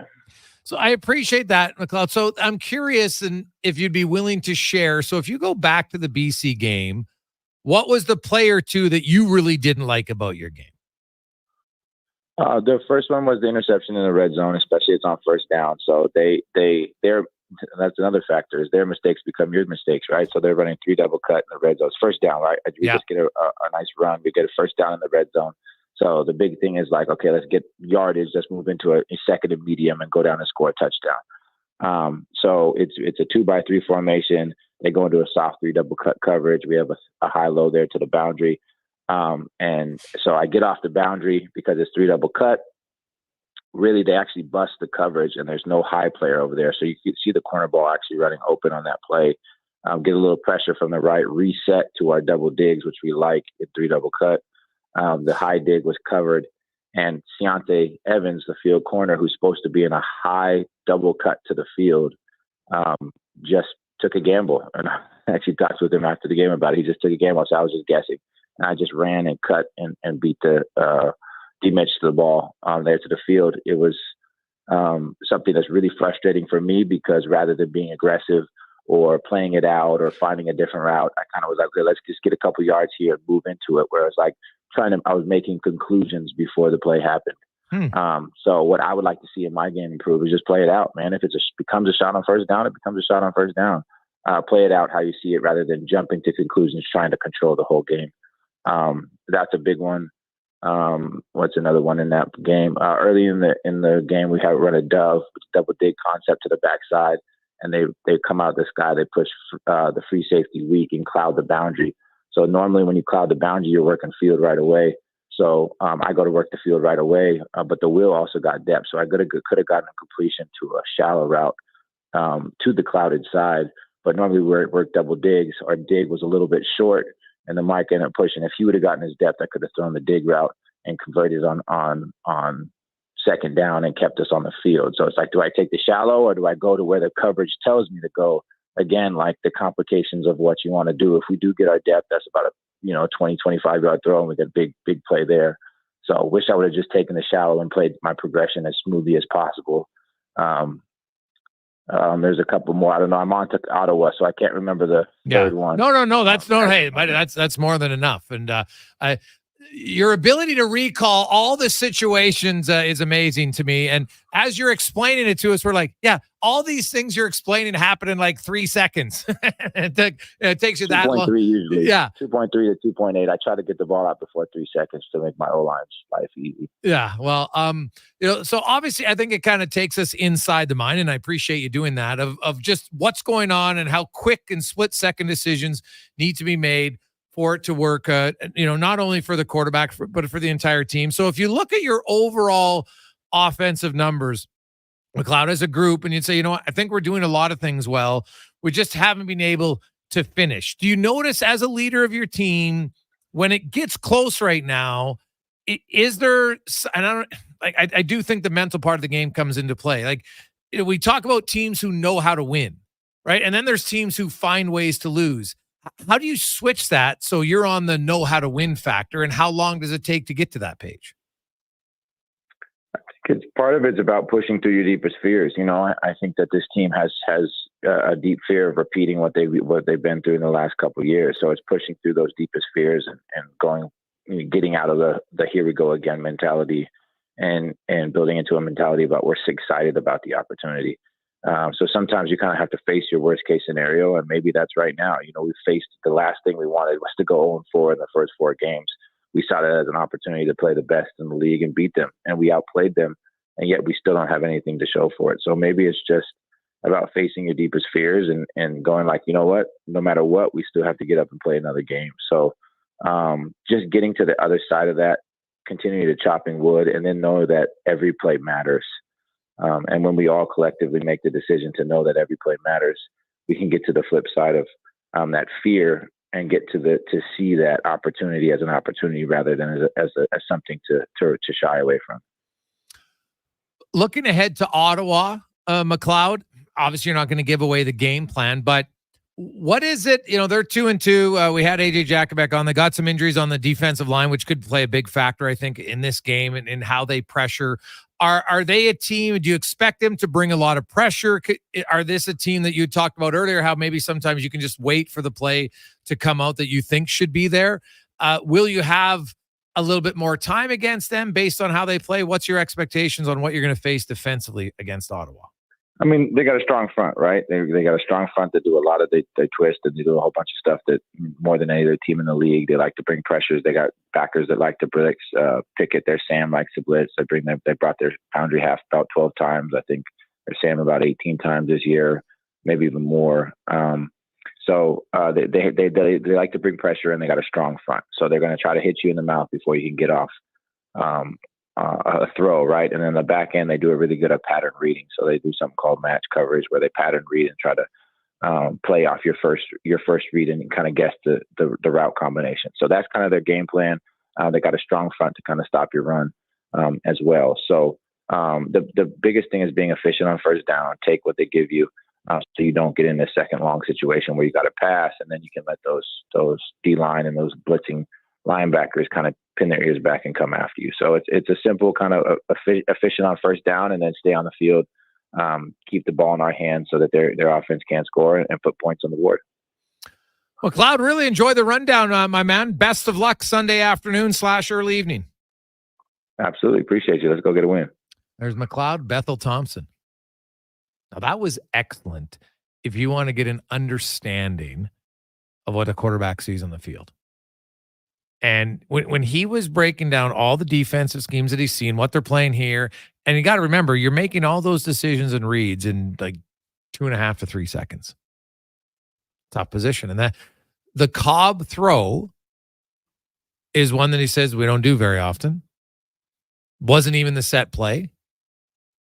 And it was interesting on the interception where, you know what, he threw it. He should have been more patient. Now, the guy jumped a bit, but that's like any DB will tell you, every now and then you got to take a chance. Right? It's just like a scoring forward. Sometimes you know, and sometimes it's uncanny ability, but you know when to flee the zone where it's going to be an offensive chance. Doesn't always work, but it just seems to be that the best offensive guys, it works more often than not. And then the best ball hawks defensively in football, when they jump her out, more often than not, it just happens to be when the quarterback's making a throw like Bethel-Thompson just explained that he made. So interesting stuff. 5:43. I'll take a quick break. We'll come back. We'll recap that interview with Bethel. Really good interviews today with Lavoie and McLoud Bethel-Thompson. If you missed either one of them, I recommend going to jasongregor.com for the interviews, or anywhere where you get the podcast for the Jason Gregor Show here on Sports 1440 and Orders Nation YouTube and Facebook. The locks are on a timer. They're going to get out. Sounds like time for the men and women of Action Electrical. Service team reporting. With the remarkable reach of our bucket trucks and other equipment, we assess, service, and maintain your electrical lighting and automation systems. Facing an electrical menace? Call the men and women of Action. Operating throughout Alberta at actionelectrical.net. Gather around the radio, kiddies, for the best time of day. It's Oodle Noodle time. Listen in this week as your noodle hero battles the barbarous Bobby Burger. Now sing along. You know the words. Oodle Noodle time. Oodle Noodle time. Watch every throw. Do you look at what you like about every throw? Like, is that one of the plays that you really rip yourself over? Because what we see on TV, it doesn't, like, I don't know if there's a route. Super sale is here. So I appreciate that, McLeod. So I'm curious if you'd be willing to share. So if you go back to the BC game, what was the play or two that you really didn't like? There's a couple more. I don't know. I'm on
Lots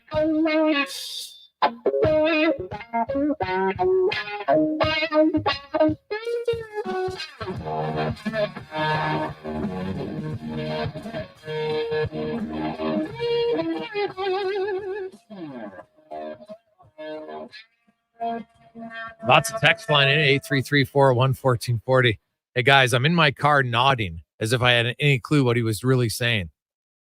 But I thoroughly enjoyed it from Jordan. Yeah, you know what? That's fair. Because if you're not a football person, the way he's describing it and you're trying to visualize and keep it, and he's explaining, okay, I saw this and then there was this and this guy went here and he cut down there. We were supposed to go over here. Oh yeah, there's a double coverage, 2-3 formation. Like there's a lot. You're just like, what? You're seeing all of that. And not only to see it, but then to recall it. Just like he's watching the play as we're talking to him. To me, that was fascinating. Guys, that was amazing. I don't know if Ford has that ability yet, but he better learn that from a veteran quarterback, from Donnie M. Well, you know what? Fair question. That might be part of it. Right? Like, and that's the fine line. So can you learn that if you don't play? Can you learn that all just in film? I think it can help. But there's a line where I think eventually you got to get on the field and you got to see it. Now, I know this saying, guys, stop chopping wood and play winning football. Just kidding. There's a lot. Guys, I love Bethel-Thompson. Please refrain from chopping wood. It brings back bad memories. I totally understand Oiler fans, because there's certainly, when you say that, I know what Oiler fans revert back to, right? The decade of darkness, Dallas Aikens. I get it. I understand. Totally. So, hey guys, outstanding interview. That was great job from Daniel and Blackfalds. Thanks, Daniel. We appreciate it. Hey guys, this situation with MBT reminds me a lot of Russell Wilson last year. The Broncos, good stats, but wasn't a guy who's going to win you any games. From Kyle. That's interesting, because if I honestly, I think Bethel-Thompson, I look like one or two throws in the BC game that interception you want back. Like, I don't know if he was making that. Like, you look at when Green went offside on the kickoff and what that meant in the loss at home. You're just like, what? Like was Russell Wilson, like, weren't most of his stats coming late in games when they were trailing? Like the Elks have been in most of these games. It's not like they make a huge comeback in the fourth quarter, Cons. Right? Like, so it's not like the opposition is running because they're just running out the clock. A lot of these games, they're winning, right? They're not having to, inflate their stats by throwing the ball late in those games. Just running through some of the Broncos games last year, a lot of close games, but some blowouts there as well. Obviously, we remember the 70-20 loss. But when I watch McLeod Bethel-Thompson, I'll probably say 4 or 5 times a game, Trey Ford doesn't make that play. Just if it's picking up the blitz, knowing where his receiver has to be. It's just a very strong play by a veteran quarterback where I think, I don't know if Trey Ford makes that play right now. Maybe he buys some time with his legs and he makes a first down conversion on a separate way, like a different type of play. But I think just, McLeod Bethel-Thompson's greatest strength right now, probably the brain. He sees the game very well. He can make the throws.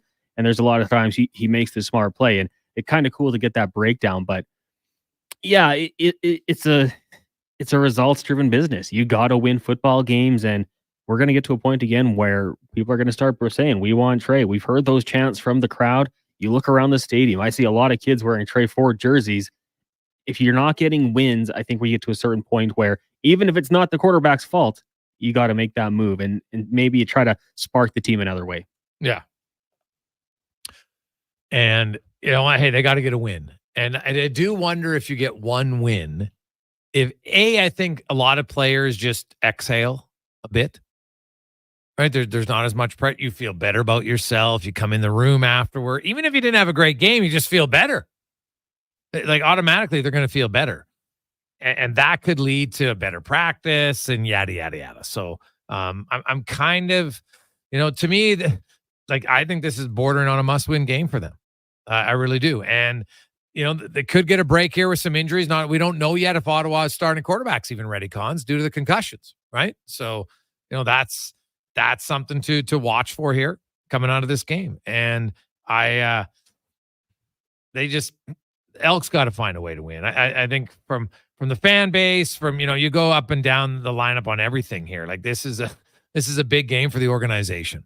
And that's the easiest way to put it. Like at some point, you got to win. You can't just keep losing. Like if Dino Days can't bring out a decent crowd, Cons, I'm not sure what can. Because kids, like I'm telling you, we're going because my son, like, he loves dinosaurs. So the Dino Combine at halftime? Are you kidding me? Yeah. So that part of it is good. It's going to be great weather. We'll have Moncrief. So we talked the offensive quarterback today. We'll talk to Moncrief tomorrow. Looks like he's going to come back in and start at the linebacker position. What can he do to help the defense? We'll get to all of that. Some more hockey talk. A little third place matchup, Uruguay, Canada. We'll break that down. And it's Positive Friday, baby. Enjoy your Thursday evening. On behalf of Connor Halley and Declan Kruger, I'm Jason Gregor. Let's get to a Sports 1440 update brought to you by Albatross Roofing. They are looking for experienced flat roofers and sheet metal fabricators. You must have experience with torch on roofing, steady ongoing work, and the industry-leading wages and benefits. Apply at roofingalbatross.ca. Good night.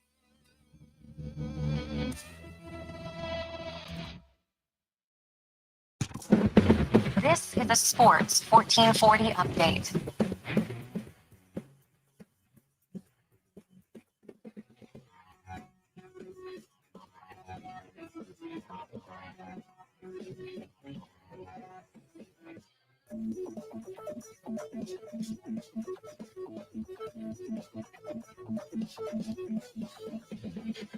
Playing at home to the Tigers 10-1. 4 games going on right now. Dodgers trail the Phillies 3-1. Cubbies up on the Orioles 4-0. The Rays have a 5-2 lead over the Yankees in the 4th, and the Athletics trail the Red Sox 3-0. Top of the 3rd. Later tonight, you got the Braves in Phoenix taking on the Diamondbacks. Angels host the Mariners, and the Astros taking on the Marlins.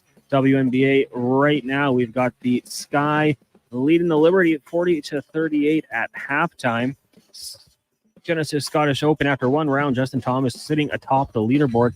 Canadians of note, Corey Connors tied for 8th at -5. Mackenzie Hughes -4, and Adam Hadwin 1 under par. And sad news from the NFL today as legendary defensive coordinator Monty Giffen passing away at the age of 84.